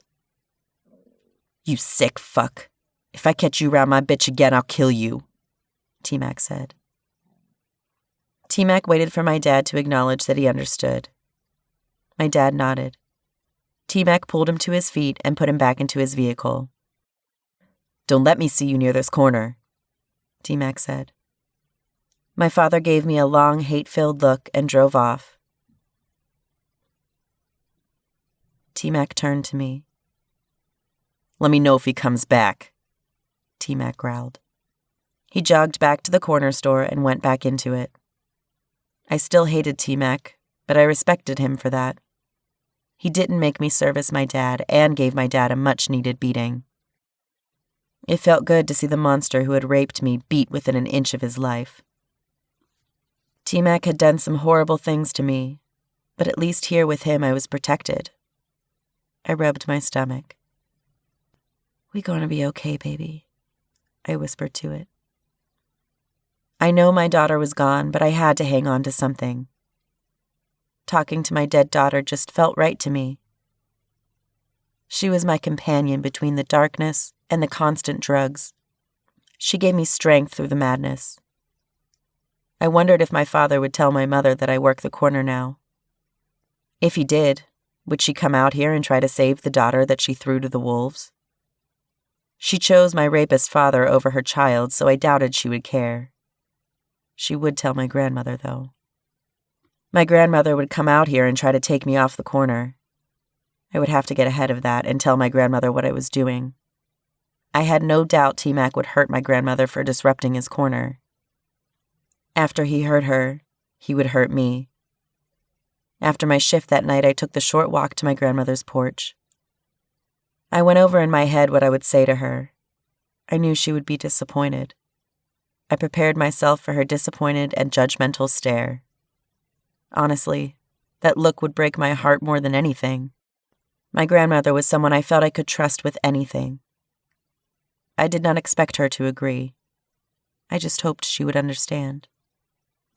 There were several police cars in front of my grandmother's house as I approached. I was confused by this. My grandmother had always been a peaceful lady. She was old and avoided problems. She wanted to spend the rest of her days in peace and quiet. "Who are you?" an officer asked. He stepped in front of me and barred me from entering my grandmother's house. It was clear I worked a corner somewhere by the way I was dressed. "This is my grandmother's house. Is she okay?" I asked. The officer looked at me a moment. He was white, so I was already on my guard. White cops in our neighborhood meant trouble. The sneer on his pale face made it clear that he knew what I did. I don't understand why these cops pretend that they don't use our services just as much as everyone else. Many of the other girls have told me how white cops ask to marry them. They feed them promises of taking us off the streets and taking care of us as long as we please them. I didn't see how that was any different than what we were doing now, except we were getting paid for our services. Being married to a white cop with the expectation to please him like a whore every night sounded like slavery to me. The white cop waved to another cop that was in my grandmother's house. The cop in my grandmother's house looked at me, then nodded. The cop that barred my way moved aside. I was worried as I hurried past him. I hoped my grandmother was okay. So far, I had not seen or heard her. As soon as I entered the house, I covered my mouth. The smell was horrible. I had never smelled a dead body before that night. Several cops congregated in my grandmother's living room. On her favorite recliner, my grandmother sat. She was dead. I could not help the cry of pain that escaped my mouth. The cops turned to me and shook their heads. On the floor in front of my grandmother was my mother. She was also dead. It looked like they were both shot. Next to my mother was several envelopes of money. It was my money. The money I had given to my grandmother every week. She had never spent a dime of it. Was my mom trying to steal from my grandmother? Even if that was the case, my grandmother would never shoot anyone. "Do you know where your dad is?" one of the cops asked me. Did he do this? Would he kill my mother and my grandmother for money? I noticed several envelopes were missing. He did rape me, so it was not a hard thought to think that he would kill. After the beating Tmac gave him, he must have gotten scared and came to get the money. I shook my head. The cop sighed and motioned one of the cops by the door. "Take her to the station for questioning," the cop said. I was scared. I didn't want to go to the station. I didn't want Tmac to think I ran off on him. As I was being led to the cop car, I saw one of the girls I worked with. I nodded at her and watched as she ran off. At least Tmac would know I was arrested and didn't run. Sugar. My heart raced as I ran away from my old trailer park. I was not sure if that woman was following me or not. I just knew I could not let Tmac get a hold of me. I had over $1,000 in my pocket. I did not have any personal belongings. Just the clothes on my back and whatever I had in my pockets. I didn't know where I was going to go, but I knew I had to get out of Arizona. I was trying to think if I had any family anywhere. I had an aunt in California, but that seemed way too close to Arizona. I needed to get someplace far away. I didn't know how far Tmac's reach went or how far he would go to get me. Maybe I was playing myself. Maybe I was overthinking my importance to him. He had tons of women and could find another snow bunny just as easily as he found me. What I knew of Tmac was that he was cold-blooded and very calculated. He prided himself in being in control. He did everything he could to be several steps ahead. He greased everyone's palms so everyone was happy and turned a blind eye to what he does. He smiled at the right people and made his presence known at churches. He volunteered his time in the community and donated tons of money to stop abuse and sex trafficking.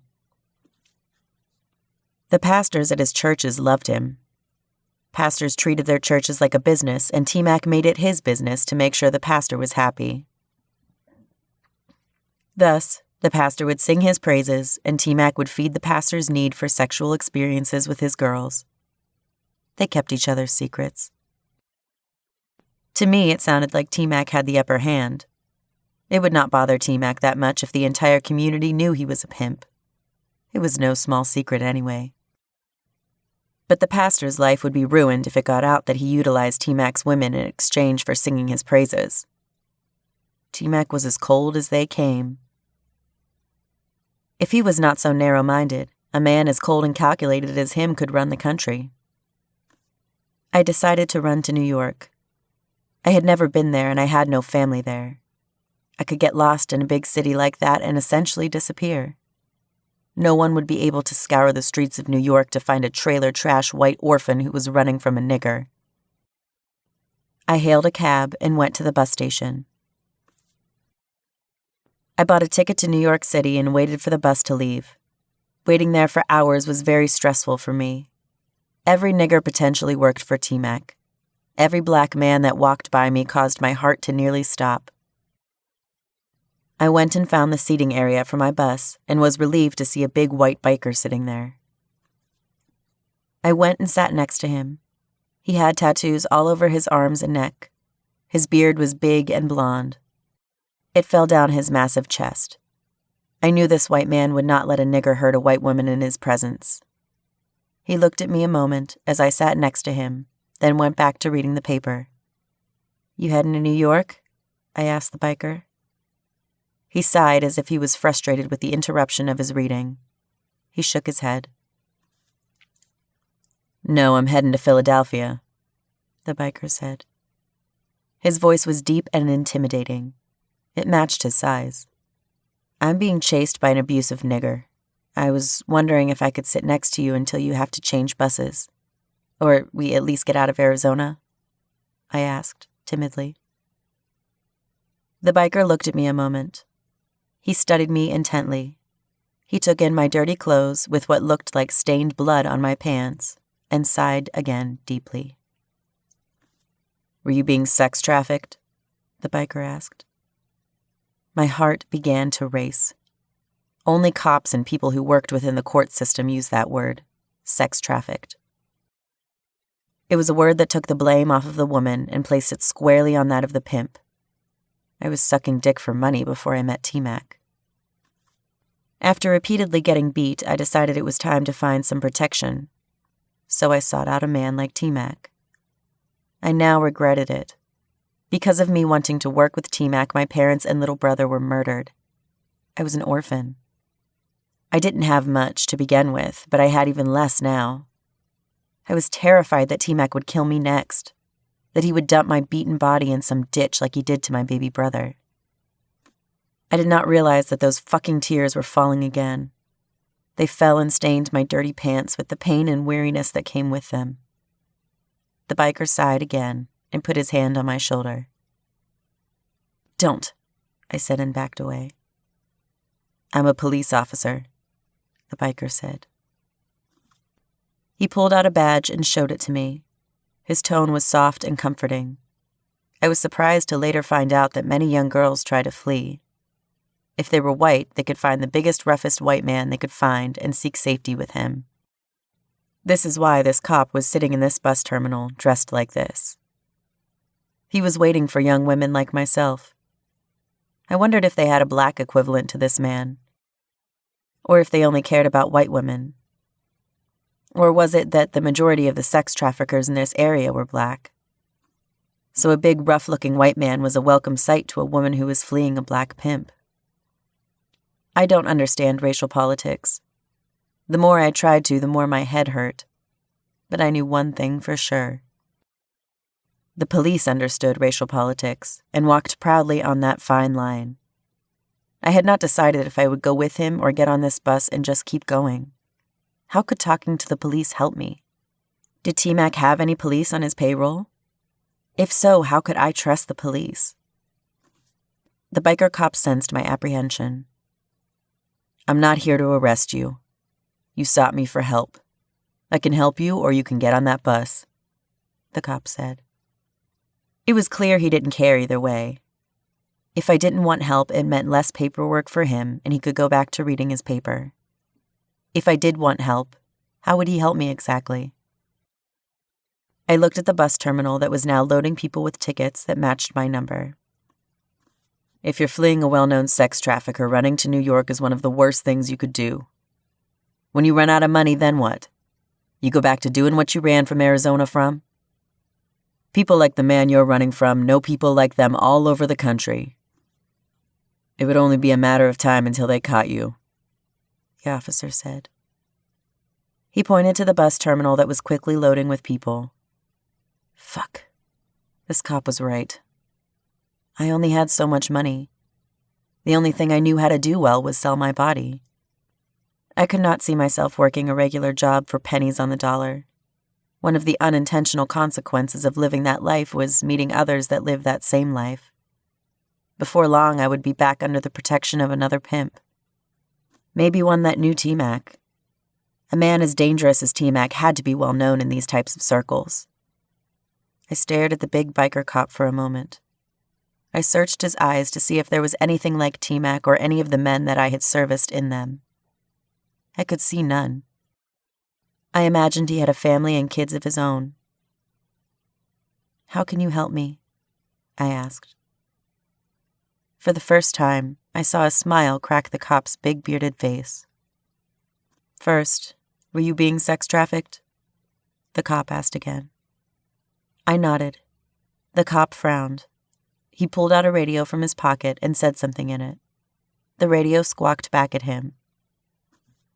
"I can get you into a safe home for women like yourself. You'll get counseling, drug rehab, and they will help you get an apartment and a real job. Most of all, you'll be safe," the cop said. I saw several women walking towards me.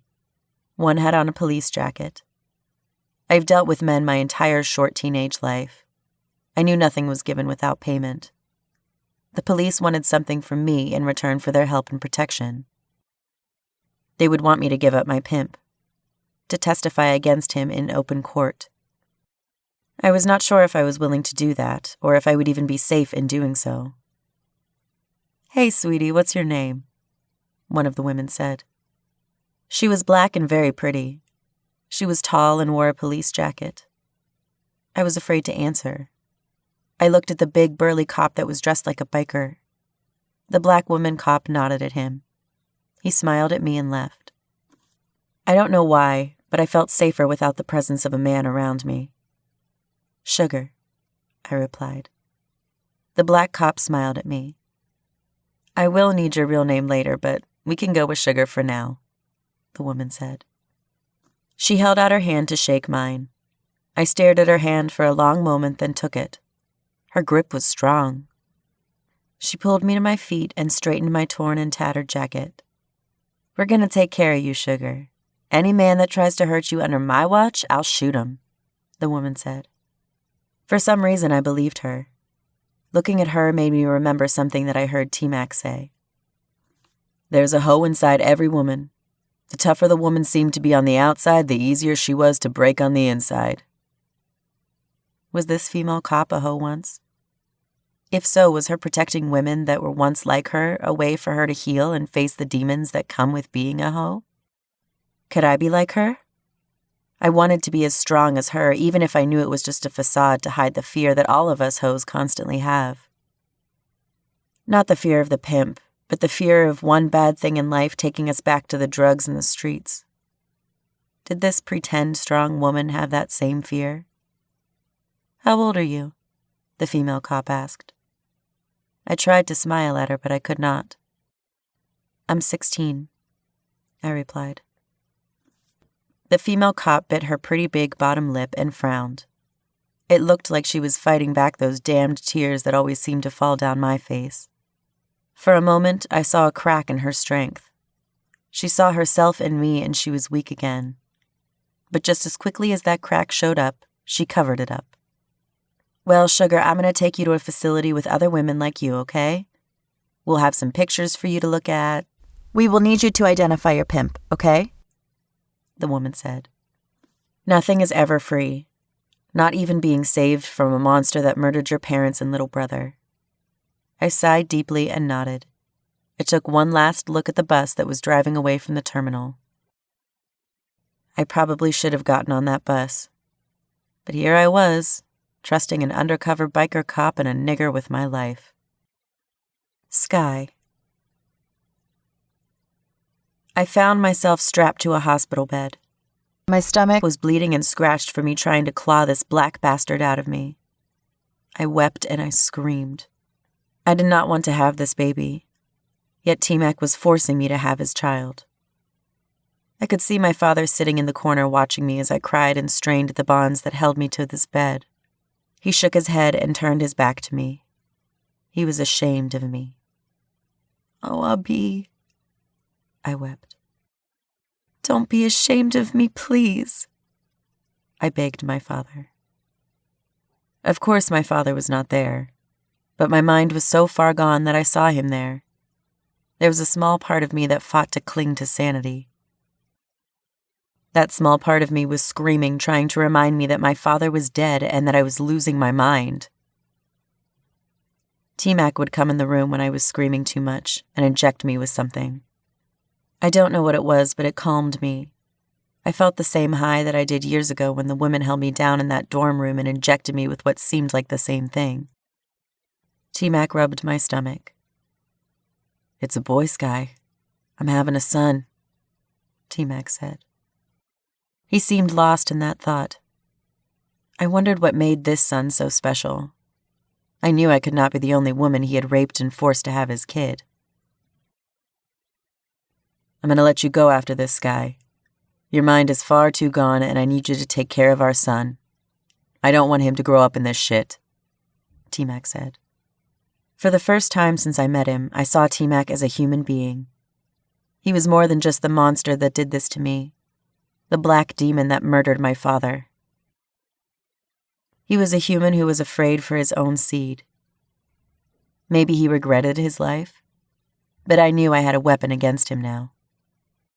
I could never love this child of his, but I could torture and beat this child and make Tmac watch as his son suffered just as much as he made me suffer. So I would let this black bastard live just so I can see the look of anguish on Tmac's face as I destroyed his son. Tmac tried to sell me to an Arab man after I had his son. I remembered Tmac holding his son that was many shades lighter than him. I knew I would hate that boy forever. He looked so much like Tmac. I named him Jesse. This is it, boy. I will never see you again after this. This is the only way I know to protect you. I'm never going to change. Tmac whispered into his newborn son's ear. He said several other things to his son, but I could not hear them. He kissed him on his infant forehead and gave him back to me. For a moment, the monster was gone again, and an old and haggard-looking human man stood before me. He seemed helpless as he stared at his son in my arms. I wonder if he thought I was a demoness who would torture his son. If for a moment he thought of me as I had always thought of him, a cruel monster who was hell-bent on destroying me. I was sold like a common black slave with a black baby to an Arab man. The Arab man took me and Tmac's son to Saudi Arabia. I didn't last there for very long. I spoke the language and understood the culture, but I was clearly Egyptian, and the Arabs there did not like me or the two kids I had in tow. One was black like his father, the other was white like her father. I could not even try to pretend that they had the same father. My son could pass as the Arab's son, but not my daughter. I had 2 kids with this Arab. I eventually came back to America and divorced the Arab. It was not his fault. I was gone mentally, and I was no good to anyone. I could barely take care of myself. The Arab man was a good man. He offered to take Maya and Jesse and raise them as his own with his blood kids. I refused. I would have given him Maya, but Jesse I had to keep. I had dreamed of coming back to America just to beat and torture Jesse. I wanted to get Tmac's son strung out on drugs and watch as men raped him. I had sold Jesse to white men for a bag of crack. That was all he was worth to me. I would smoke that crack and record these white pedophiles as they beat and raped Jesse. I never saw Jesse when I stared at him. All I saw was Tmac. As those white men laughed and raped Jesse, I saw them beating and raping Tmac.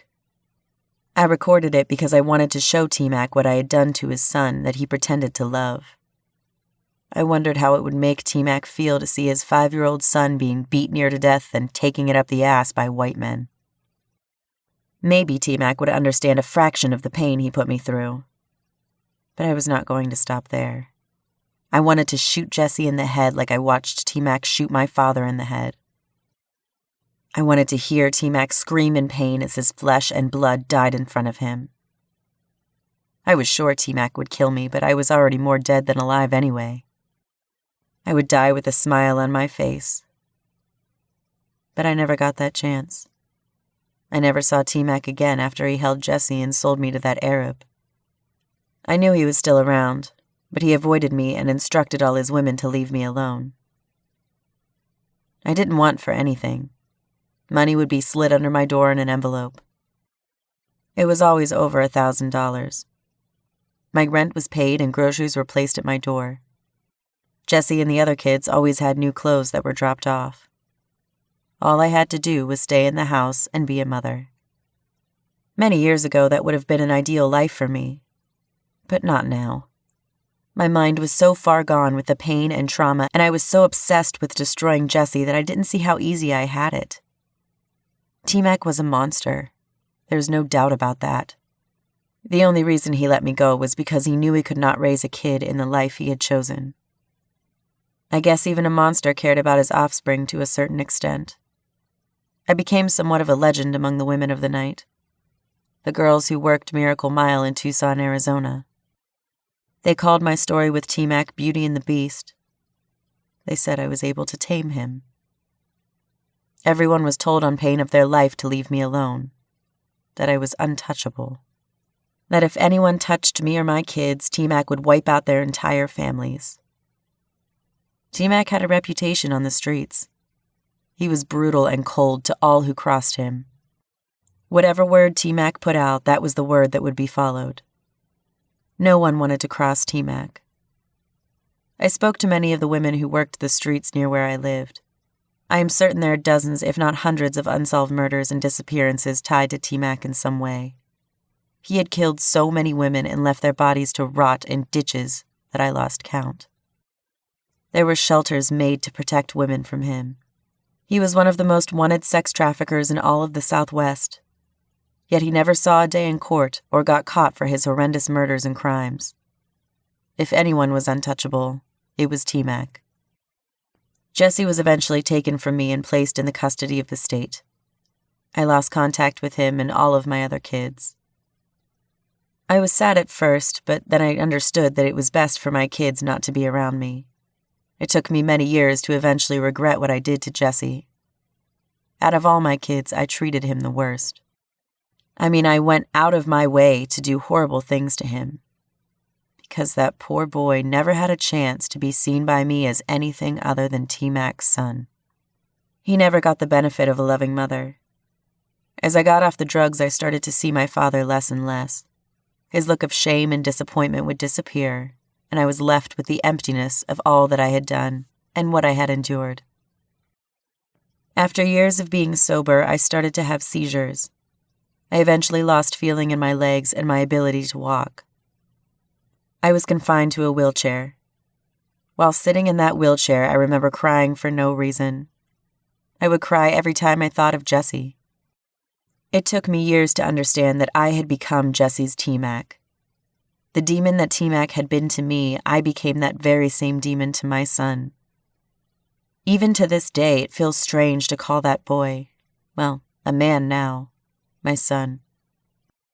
I spent so much of my life hating and trying to kill that boy that I think my mind shuts down when I think of him as my son. Because how could any mother do such a thing to their child?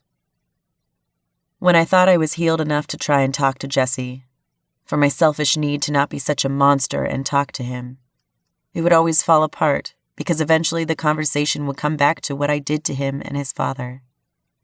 I was not ready to have that conversation. When I would see Jesse's face furrow in anger, I saw Tmac again in him. Jesse looks so much like him, it's scary. I would shut down and call the police. I would lie and say a black man was threatening me. Of course, the police would believe me. I could pass as white and I was disabled. Jesse, despite his lighter skin tone, was still an obvious black man. I would smile as I would watch Jesse cry as those white cops restrained him for no reason and place him under arrest. I would envision that it was Tmac they were arresting. Jesse would cry as he stared at me from the back of the police car. He was not crying because he was arrested. His heart was breaking again. I was his abuser and his mother. He was torn between loving and hating me.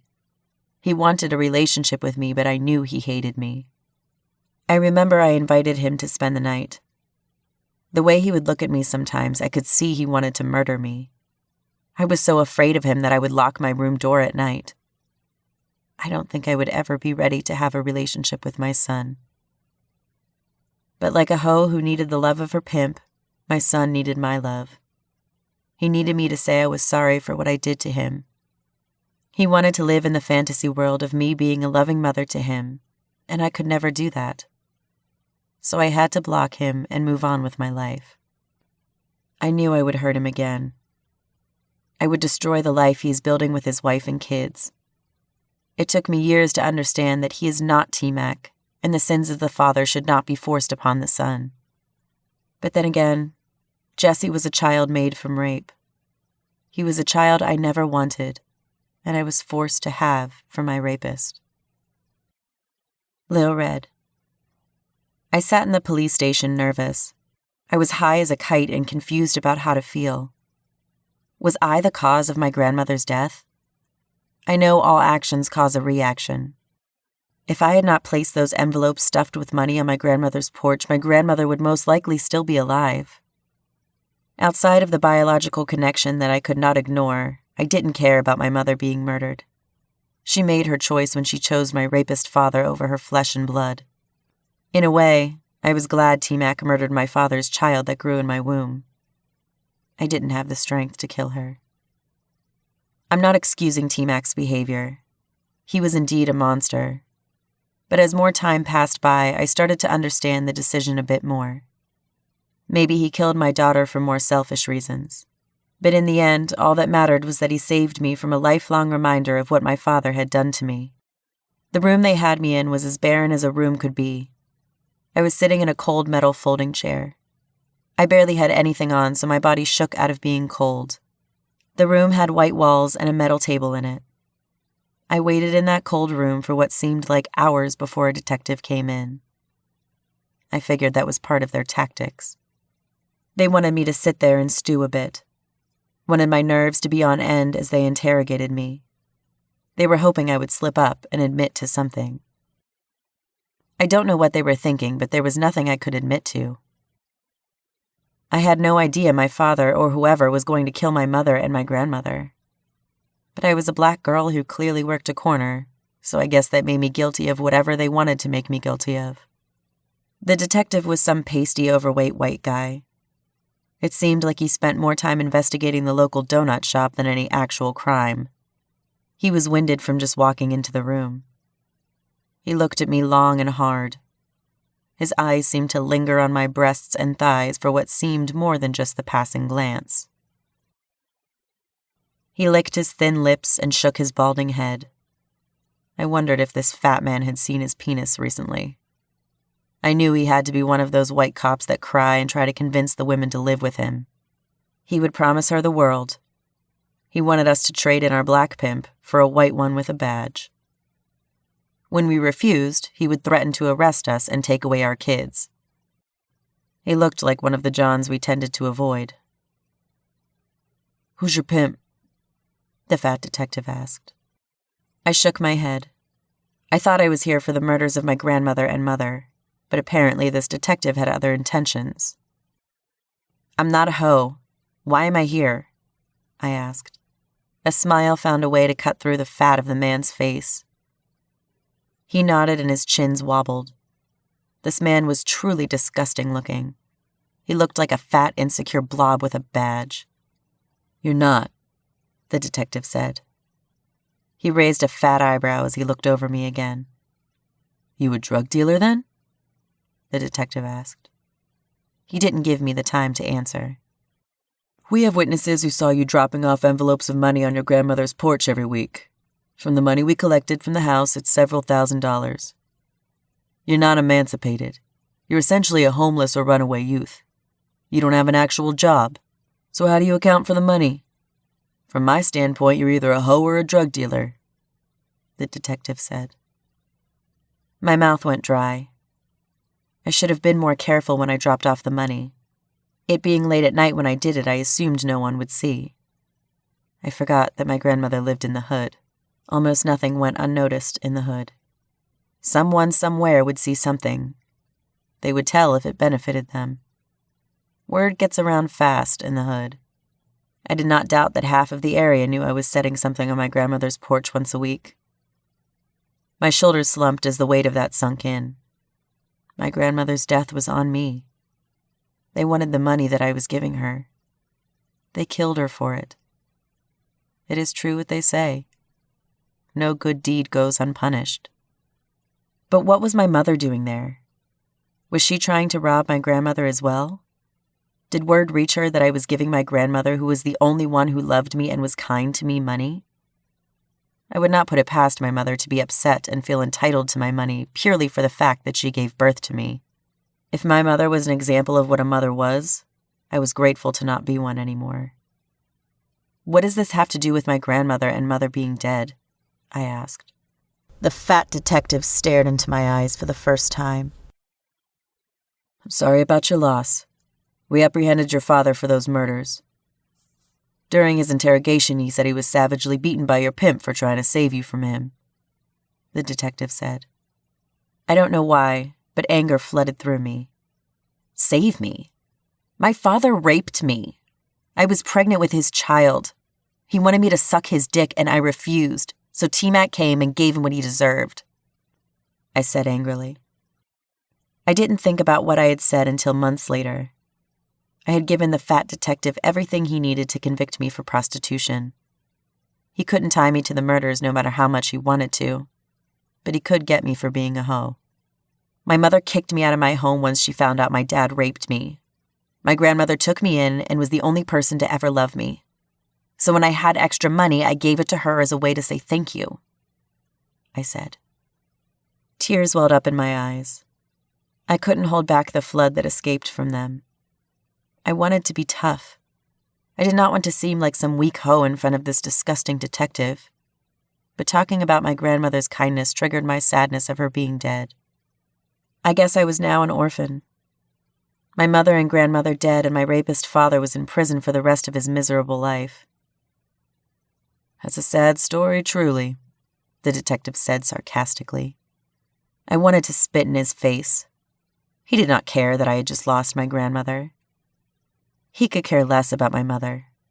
He just wanted to charge me with something. We all have sob stories. My father was an alcoholic and beat the shit out of me and my mother. You don't see me using that as an excuse to break the law, the detective said. I shook my head. These racist bastards had no idea how hard it was being a poor black woman in this world. My only opportunity to make something of my life and leave the hoods or ghettos is to give men what they wanted. When I had enough money saved up, I could leave and better myself. Laying on my back and sucking dick were some of the only options I had. It was no different for black men. For them, if they could not sing or dance, it was dealing drugs or dying in Vietnam. No one but our people understood how hard it was to get the basic things as a black woman. I didn't want to suck dick for money. I didn't want to sleep with random men several times a night. I wanted to have a family, be a mother to many spoiled kids and a wife to a man that would love and protect me. I didn't want to be rich. I just wanted to be normal. The sad reality was the life that I was living was normal for a poor black woman from the hood. I took a moment to regain my composure. So what now? I asked. I was tired of being weak in front of this fat, pale pig. Tired of being mocked by him. There's a well-known sex trafficker we've been trying to nail for a while. Your testimony would ensure you never see a day in jail, the detective said. I didn't know how I would go to jail. They had no proof that I had done anything. I never admitted to being a hoe, but I guess none of that mattered. Being a black woman dressed the way I was dressed classified me as a hoe. Of course, I was a hoe, but the cop did not know that. The detective took out a piece of paper that had the pictures of a lot of black men on them. They were all known pimps. They had their nickname under their photo. About halfway down the paper was Tmac. Can you point out your pimp? The detective said. He slid the paper in front of me. I stared at Tmac's picture for a long moment. I had no love for this man. He was not a good person. If I got him off the street, I knew I would save the lives of countless women. I saw him murder 4 women. I knew he had murdered or maimed several more. There were women who worked for him whose arms or legs were cut off by him. He had a favorite ditch somewhere where he buried women that did not cooperate with him. I did not care about my life. But as much of a monster as Tmac was, he was a ticket out of the hood for so many women. I felt by getting him off the streets I would be doing a greater evil. There were a lot of faces of pimps on this piece of paper. In reality, all I would be doing is giving another pimp who was possibly crueler all the hoes that worked under Tmac. The dumb cops could not stop hoes or pimps. We were like weeds. You may pluck one of us, but 10 more will pop up in its place. I'm not a hoe, I replied. The fat detective slammed his hand on the table, frustrated. He rubbed his temples angrily. He sighed deeply. He looked at me, and his cheeks were red. You sure this is the route you want to go? The fat detective asked. I nodded. The detective snatched the paper from my hand and stood up angrily. I'm going to charge you with as many sex-related charges as I can. You're just as much of a scumbag as the men who get paid from your work, the fat detective shouted. He didn't care about my mother and grandmother's murders. As far as he cared, that case was closed. They charged my father, and that was that. Another black man off the streets. But he wanted Tmac and other pimps like him. I'm guessing that I'm not the first woman he hauled in here that did not give him what he wanted. You would think a man of his build and looks would be used to not getting what they wanted from women. It made me think if that was the real reason why he hated men like Tmac. Was it because he could not get beautiful women to serve him like pimps could? I was sentenced harshly. I was given 6 years in state prison. During that time, I got visits from Tmac's girls who put money on my books and checked on me. The word went out in the prison that no one was to touch me. I did not rat on Tmac, so he protected me. Funny how things work. I protected Tmac not out of any loyalty to him, but for the sake of other women who needed men like him to get out of the hood. In return, he protects me. Tmac had bought my grandmother's house for me. I got the deed for it in the mail along with a barely legible letter saying that we were even and he does not want to see me again. He threatened to kill me and burn down the house if he got word I was working for another pimp. So my life sucking dick for money was ended. I had my grandmother's house and a new life ahead of me. I was 20 years old when I walked out of prison. I only did 3 years out of my 6-year sentence. I took that time to get my GED. I was going to be on parole. I would have to take a drug test all the time, but I was fine with that. Being in prison, I was able to kick the drugs. I spent most of my time in there in counseling. I had to process my life and the events that happened to me. Most of all, I had to process my father. He was my first sexual experience. He was my rapist. Because of him, I'm not able to have any more kids. Tmac is equally to blame for that, but Tmac also protected me in a way my father never had. He beat the shit out of my father for trying to get me to sexually please him again. I ended up hating and loving Tmac. I was afraid of him, but I loved him for buying my grandmother's house for me and letting me go.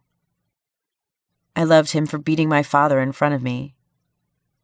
I get to see my father for the coward he was, and the power he held over me was stripped. I was free of my father because of Tmac. My therapist told me that a lot of women have a love-hate relationship with their pimps. Their pimps beat them and did horrible things to them, but at the same time, they protected them, showed them a little bit of love, and lined their pockets with more money than they knew what to do with. Pimps had some CIA MK Ultra training, it seemed. The way they were able to manipulate and control the minds of women was like a superpower. They beat us inches from death, then showered us with kindness and love as they nursed us back to life. Then did it all over again. We were addicted to the beatings and the pain because we knew the love was coming afterward. The love of a pimp is intoxicating. It was a high like no other to hate a man just as much as you loved. To want to kill him just as much as you wanted to feel his arms around you. Tmac, it seemed, was the best of them. I guess I was never destined to leave the hood. Now that I owned my grandmother's house and still had some money for my work with Tmac, I went to school to be a counselor. I wanted to talk to women just like the counselor in prison talked to me. I cannot explain how freeing it was to talk to another woman who understood me, to be able to cry and unburden myself of the pain and fear that has held me at bay most of my young life. My prison counselor never told me she was an ex-ho, but we all carry a very visible burden of those days.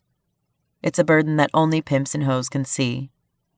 I guess that's why myself and so many others felt so comfortable with her. I was never able to have a relationship with a man after Tmac. How could I? I was too damaged. A part of me was still in love with Tmac. I guess I will always be in love with him. I met some good men, but they could never measure up to Tmac. I was not interested in sex, and I could not give a man children. Not only was I damaged goods, but I was useless to any man who wanted a family and a wife. The women who worked on my old street corner would come by my house from time to time to talk to me. I would make them a meal, and we would just talk. I know they found comfort in sharing their life and their day with me. I was now an outsider to that life, but I understood it. I'm sure Tmac was aware that his hoes found comfort in talking to me. I would like to think that he sent them here sometimes to check on me. Tmac was not a dumb man. If he felt his hoes were at a breaking point, he now had a therapist that he could send his hoes to for free. I would find the occasional envelope stuffed with money on my doorstep. Eventually, all of that stopped. His girls stopped coming around. The money stopped appearing on my doorstep, and I took a chance to drive by that corner store. None of the telltale signs of it being worked was there. In fact, it looked like the store was under new ownership. Tmac and his women had moved on. I guess it was time for me to move on as well. My counseling career took off as much as it could for an ex-con and ex-ho. The urge to go back on the corner and do drugs is always there. But with Tmac gone from that corner, the urge was less and less. There was a power in being one of Tmac's girls. I knew no one would ever mess with me as long as he was around. The hood has a long memory. Those who have stayed tell the stories of their hood to their kids and so on. I get respect from younger kids now. I'm what they call an OG. Mothers would drop their teenage daughters off at my house and slide me some money or some baked goods and ask me to have a talk with them. Of course, that means telling them about the corner. Telling them what it's like to be a street girl and work under a pimp. The sad thing is, even at my older age now, I still miss some of those days. The younger girls can hear it in my voice as I talk about it. I'm not a very good deterrent for them. I'll stick to my counseling. I'll never be fully healed or free of Tmac, but I have learned to accept it and embrace the memory of a man whose smile could charm the sugar. The women in this shelter were pitiful. The scary thing was most were running from Tmac. Many had missing limbs or were badly scarred in some way. One woman had half of her head blown off. Looking at her was terrifying. I don't know how she was still alive. She had crossed Tmac, and he shot her in the head and watched as her body fell in a ditch. He, like any person, assumed she was dead, but she crawled out of that ditch like a zombie and called 911. I was not sure if I could stay here. Everywhere I turned, I saw the brutality of Tmac. Still, these women refused to talk bad about him. They looked at him as a brutal savior. A necessary evil that was misunderstood. They blamed themselves for the mutilation of their bodies. We had groups where we would sit and discuss our memories and traumas of being on the corner. Most of the women that were brutalized by Tmac always found a way to excuse what he did to them. They would claim that they deserved it, or mention if they didn't talk back to Tmac, he would not have done this to them. Where was their self-worth? I was in no moral standpoint to judge them. I sucked dick for money. So any self-righteous indignation I could muster was quickly shot down with that reality. I saw Tmac beat and torture women. I've seen him kill women. Yet I did nothing and thought if they kept their mouths shut and sucked dick, they would not be dead. This was how cold I had to become to survive Tmac. To feel any emotion for anyone else was dangerous. I guess I was not as connected to Tmac as the rest of these women. I had only worked for him for a few weeks before I ran. If I had not overheard his hoes talking about my brother, I would still be there working for him like a good white bitch. As much as I hated listening to these women excuse Tmac and what he did to them, I had to admit that I was no better. I was seeing myself in them, and I hated it. Even though I was not sitting here physically making excuses for Tmac like they were. I made them when I was working for him. I made them when I pretended that Tmac would hold to his word and put my brother in foster care instead of murder him. Seeing my brother's body starting to decay and laying in that ditch like a piece of white trash really bothered me. I gladly pointed to Tmac's picture when I was asked who my pimp was. I volunteered to testify against him. I was terrified of him, but my anger over what he did to my little brother superseded my fear. My brother was a disabled little boy. He may have been a piece of trash to the world, but not to me. He was my heart, the only soft spot that I had left. Tmac took that from me. My last shred of innocence he murdered when he took my brother's life. I wanted to see Tmac burn for what he did to my brother. Unfortunately, for all their bluster and talk, they never made a move on Tmac. In fact, many of the women in this very shelter received mysterious envelopes of money every month. It seemed they were still on Tmac's payroll. If that was the case, he knew I was here. I was planning on running. If Tmac knew I was here, it would not be long before he made a move against me. That very night, I woke up to a knife at my throat. Before I could scream, a rough hand was placed over my mouth. My lip split and started to bleed. "Tmac sent this gift to you," the woman whispered in my ear. She took the knife from my throat and carved something deep into my left cheek. The pain was horrible. After they finished cutting me, I was hit several times in my head. I passed out. It seemed Tmac did not want to kill me. I wondered why. Cops swarmed the supposedly safe shelter in the morning. Tmac had a woman murdered. I was going to run, but I was stopped by one of the staff there when they saw the deep cuts on my face and the bruises from my beating. I had not had a chance to look at my face. As soon as I woke up, I was going to run. With all the cops here and this group shit, we were still not safe from Tmac. I was handcuffed and placed in a secure room. I cried. The tears stung the deep cuts on my face. I wanted to scratch them, but I could not. I screamed in pain and frustration until someone came in. "My face is burning," I screamed. The woman who worked there looked at me in horror. She motioned for one of the officers, and they called an ambulance. "Do you know who did this to you?" the officer asked. I wanted to spit at him, but I didn't. "I don't," I said. The officer sighed. He was clearly frustrated. He picked me up roughly and shoved me to the nearest bathroom.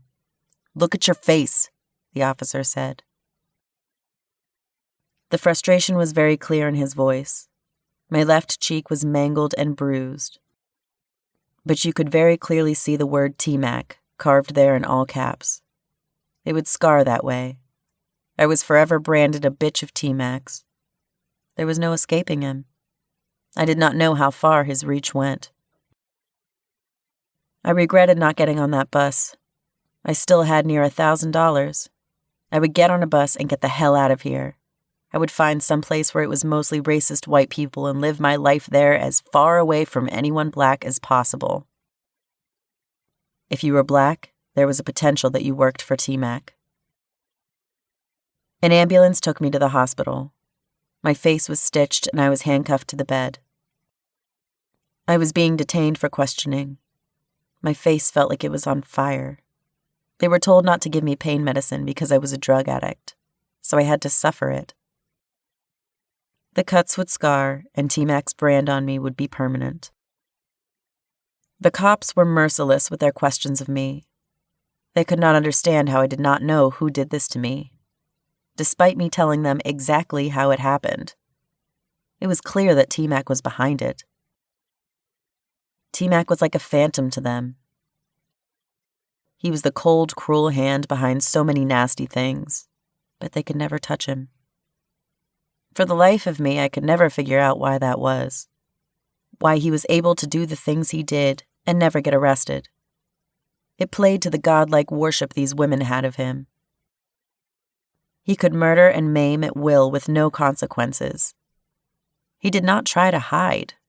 He was never far from his girls working on a corner. Yet the police never bothered him. The police eventually let me go. I had a bandage on my face. I looked like a monster. I ran to the nearest library and researched cities with very few black people. I landed on a city in Idaho. Idaho had the smallest black population of all the states. All the black people that lived there lived in Boise because of the college. I found a trailer park deep in the middle of nowhere in Idaho, a place where the only black face I saw was on TV. All the white people there referred to black people as niggers. I felt at home. I felt safe. I knew Tmac or any person of color that worked for him could not move in Idaho like they could in Arizona or California. If they came anywhere near my city, they would probably be hung. There are pros and cons to living in a small city. One of the things that were both a pro and a con was that everyone knew everyone. So it was not long before word got out that I was an ex-ho on the run from a nigger pimp who branded me. I was still white, but I was tainted in their eyes. My whiteness was not as pure as it was because I had my relations with a black man. For the first time in my life, I was treated like a nigger by my own people. I was called a nigger lover countless times. It was hard for me to find a job because of the obvious Tmac scar on my face. No amount of makeup covered that up. People did not trust me. I was followed in stores. I swear I saw spit in my food when I tried to eat out. So I had to stop eating out. I cooked everything in my little shithole apartment. I ended up getting a job at an old folks' home. As the years passed, people got used to me. I was eventually accepted. I had to play the victim card. I told the story that Tmac murdered my parents and my brother, then forced me to work for him on the corner. People started to feel sorry for me. I eventually became a local hero who survived a brutal nigger pimp. After years of abuse and mistreatment, I was finally accepted again by my people. As the years passed and my youthfulness started to fade, so did the scar on my left cheek. It's still there, but you would have to look really close to see it. Now makeup covers it up. I eventually found a middle-aged white man that treated me well. He was a sheriff at the local sheriff's department. I felt safe with him. He was vastly overweight, but he had pull in this town. After I married him, the looks of pity turned to looks of respect. I gave this man 3 daughters. He was a good father and loved his daughters in a way I never thought possible. I never knew a man could love a female the way my husband loved his daughters. He doted on them, and the look of adoration in his eyes at the smallest thing that they did was always amazing to me. I wonder how I would have turned out if I had a loving father. If I had a man who would give his life for me like he would for his daughters. I found some semblance of happiness here in Idaho. I was far away from black people and Tmac, and I was able to have a family. Eventually, my daughters got older, and my husband passed of a heart attack. I was left with his pension and in our home by myself. My daughters all ended up marrying black men. They called me a racist, and I guess this was their way of rebelling against me. They kept me away from my mixed grandchildren, but they did not understand my fear and what I had been through. They had never met a man like Tmac. Maybe I was irrational. Maybe after nearly 40 years I should have let it go. But I still jumped at every shadow. Behind every black smiling face lurked Tmac. He was never arrested and was still out there, an old man who could no longer hurt me. But he was still a monster that I ran from and never faced. I wanted to be in my grandchildren's lives, so I asked my daughters to join me in group therapy, and I told them my story. I cried those damned hot tears, and they understood. After several counseling sessions, they started to bring my grandchildren. They looked more black than white, but they were mine, and I loved them. Eventually, their husbands came around. That was very hard for me. Their black husbands were a bit less understanding than my daughters, but I could see they were trying to make an effort for the sake of my daughters to be nice to their old racist ex-home mother. I never saw myself as a racist, but times rapidly changed, and we had a black president. I could no longer hide behind the fact that I was running from Tmac. I could no longer push my fear on every black man that was alive. Not every black person was a pimp or a rapist like Tmac. My daughter's husbands were good men. They treated my daughters very well, and they were very successful. I would be lying to you if I said Tmac did not haunt my entire life, that even now I jump at shadows that look like him. I'm trying to heal, but I don't think I will ever be fully whole. Tmac has been a huge part of my life. Even though he was only actually in it for a few weeks, he left an impression and a literal mark on me that will never be erased. Sky. I'm an old, disabled woman now. I did not know how to feel when I got word that Tmac died. A part of me was happy that the monster that had plagued me for most of my life was gone. But Tmac had a shadow that was always there, a shadow that even death could not get rid of. Then there was my son, who was a walking light-skinned clone of him. Not in his actions, but in his looks. Despite the monster being dead, he lived on in my son. I feel bad wanting my son to die so I can stop being afraid. I follow my son on social media. He does not know that I see his posts, but I found out Tmac had died through him. He was struggling with it. He was mourning the loss of a man he never met. He seemed angry and heartbroken. The mother in me wanted to reach out and comfort my son that was hurting, but the woman who was terrified of Tmac would not allow me to comfort a man that looked so much like the man that tortured me and murdered my father. My son posted a picture of the last time he saw his father. Tmac was old and feeble, lying in a hospital bed. He had a tube down his throat. He was dead. All that kept his body alive was the machine. Outside of that, he was dead. I would be lying to you if I said I did not cry.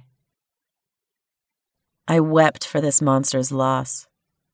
I wept for I was finally free of the man that had haunted my life. The man that stole my innocence, my mind, and my father. If I could walk, I would go to his grave and shit on it. I wanted to buy a gun and shoot down in his grave and imagine the bullets tearing through his body. Imagine his soul crying out in pain as a bullet passes through his skull, just like he put a bullet in my father's skull. I'm no longer a Muslim. I don't adhere to any religion. But according to the religion of my father, Tmac's soul would be burning in his grave. It would be a mock hellfire. I took some comfort in that. I could never understand why Christians always assume that someone, no matter how evil and vile they were in heaven or walking with God now. Did they forget that hell exists? That they themselves would probably end up there? In a society that is immoral and as lost as ours, I can't understand why anyone would even try to follow a religion. Even more so when everything that is normalized in today's society is against just about all religions except maybe Satanism. I am honestly confused by Tmac's death. I don't know how to feel most of the time. I'm not sure if he is truly dead. Maybe people are just saying he's dead as a way for him to start over and pimp again. I'm not sure if a monster like Tmac ever truly dies.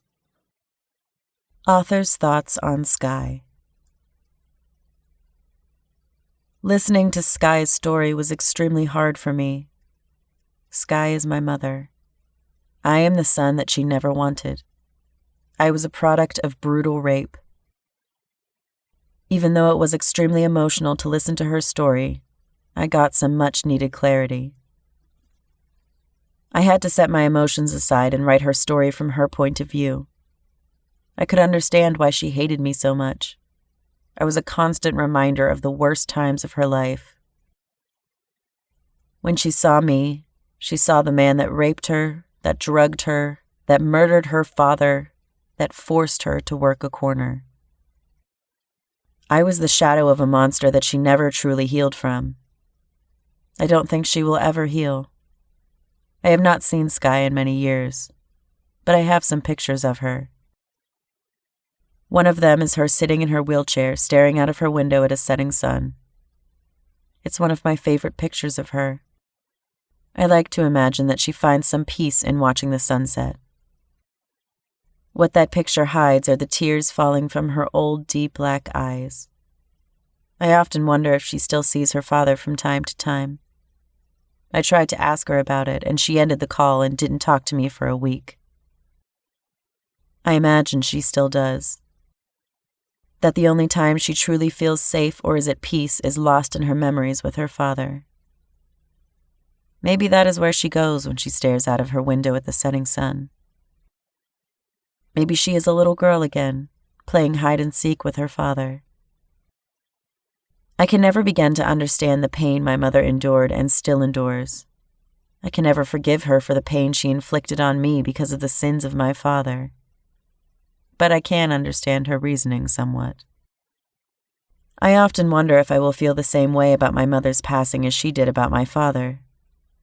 Just as he was her torturer and her oppressor, she had been mine. Listening to my mother was very therapeutic for me. I really don't think she understands that in her quest to hurt Tmac, she ended up becoming just as much of a monster to me as Tmac was to her. She does not understand that she was my Tmac, that she haunts me just as Tmac continues to haunt her even from his grave. Will I sit here and stare at the sunset after she dies? Will I be just as confused as her to know how to feel about it? The saying, hurt people, comes to mind when I think of Skye.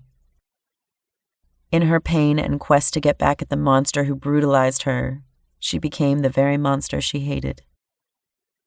It's hard referring to Skye as my mother, even more so that I know the circumstances behind my conception and my birth. Biologically, she is my mother, but outside of that, she is just as heartless and brutal as Tmac. I wish Skye well. I pray that she finds peace and spends the rest of her days happy in whatever form that takes. I pray that her dreams are filled with the love and memories of her father, my grandfather. Farewell, Skye. Author's thoughts on Little Red. Lil Red intentionally left out many parts of her story. She would start to tell me something terrible, then ask me not to put that in there and go in a different direction. It's hard for me to determine the exact truth in Lil Red's story. I know for certain she was pregnant by her father and that Tmac forced her abortion. But she told me so many different variations of it, and each variation was drastically different from the other, that I had to find one of them and write it down. After I would read it to her, she would agree that this is how it went. I think Little Red is not nearly healed from Tmac as she pretends to be. That his death deeply confused her and affected her. She was still seeing Tmac before he died. She would bring him food and would sit and talk with him as he ate. She was in love with him still. Tmac was damn near or in his early 80s. She, a woman in her 50s, was in love with a man who did horrible things to her.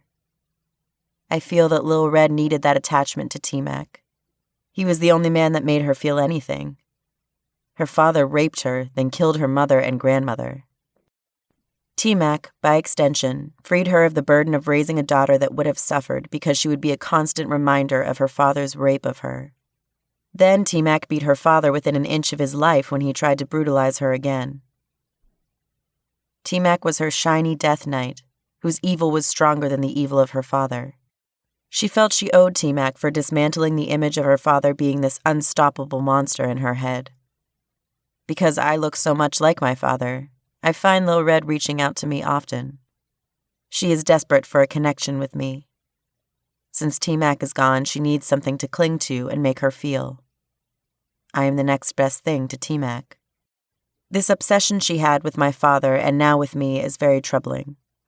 Lil Red may have helped a lot of women, but often that is just a mask or a balm to ignore her pain and trauma. I have no doubt Lil Red is a very caring and loving woman with a huge heart.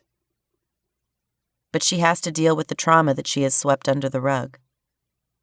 Despite my resemblance, I am not Tmac. I am not my father. I sincerely hope Lil Red gets the help she needs and is able to find some peace with the remainder of her life. Tmac is dead. His body is in a casket 6 feet in the ground. He can't hurt her anymore. With his death, I hope she is able to let him go. Author's notes on sugar. As you might have noticed, I skipped over the chapter on Sugar's reaction to Tmac's death. She had nothing to say. When I told her about it, she sat on the phone for a few moments silently. I could hear her rapid breathing. I could imagine her heart was pounding in her chest. Then she hung up. I tried to reach out to her again, but she has blocked my number. I have not tried to contact her again. I take it that Sugar is taking it harder than any of the other women I talked to. She had built her entire life around hiding from him and blaming Black people in general for the sins of Tmac. Now that he is dead, what direction will she take her life? She can't cling to everyone as Tmac now. She can't jump at every shadow thinking he was there to get her. I wonder if she truly believes that he is dead. I often wondered if Sugar masked her obvious racism in the guise of Tmac, or if Tmac was truly the reason behind her fear and hate of Black men. I stated earlier that she grew up hearing her father call Black people niggers, that she thought that was their name. I leaned towards her already having a bad view of Black people, and that her experience with Tmac exacerbated that. That scar on her left cheek is very real. I have seen it faintly during a video chat with her. There is not much to say about Sugar. If she contacts me in the future and has something to say about my father's death, I will gladly add a new chapter to the book or post it on my author's Facebook page. I wish Sugar well. I hope she can find a new direction in her life and be the grandmother her biracial kids deserve. Tmac, my father. I am not sure where to begin. It's hard to talk about a man that I have never met. His death had me at a loss for a couple of days. I was confused. I would find myself crying for no reason, then I would be angry at my father. Then, in the next breath, I hated his guts. How does a son find a way to love a father who raped his mother? Who is indeed a monster to many women? I wanted to meet this man. I wanted to hug him and sit and share a meal with him. Most of all, I just wanted to see the man I came from in person. I was denied that, and it cut like a knife. It wounded deeper than I thought it would. I found my father in 2011. I was talking to my mother at the time. She knew him as Timothy MacBeth, hence his nickname was Tmac. But that was not his real name. So my search for him my entire life up until that point was chasing a ghost. Fortunately for me, he made a Facebook page under that name. I found a profile of an older Black man and showed it to my mother. Her face paled and a look of hate and terror filled her eyes. She would recognize Tmac no matter how he had aged. I remember her pointing a shaking finger at the screen and saying, "That's him. That's your father." Her voice was filled with pain and disbelief, like some phantom she thought was long gone had returned. I reached out to him. It was hard to do. I didn't know what to say. I mulled it over in my head for a week before I did. I didn't have some long, grand book to send him. In the end, I just said, "Hey, I think you're my father. My mother is Sky. Can we talk?" That was it. I'm not sure if he read that inbox and it took him a moment to remember, or if he was trying to forget that part of his life. Maybe he didn't want to be bothered with some long-lost son that was a reminder that he had raped someone. But after a week of him not responding, I reached out to a friend of his on Facebook. I gave his friend my number. The very next day, my father called me. Our conversation was short. He introduced himself and promised to come see me. I cried after he hung up the phone. I had fantasies of meeting this man my entire life as I grew up in group homes. As a kid, when others asked for Walkmans or Game Boys, I prayed to meet my father and see my mother. To this very day, I am not truly sure if he is my father. Everyone says I am his twin. He says he is my father, and my mother says he is my father. I guess outside of a DNA test, that's all we have. 10 years had passed, and I spoke to him only a handful of times. He called me whenever he needed something. He would always hang up with the promise of coming out to see me, for us to finally connect.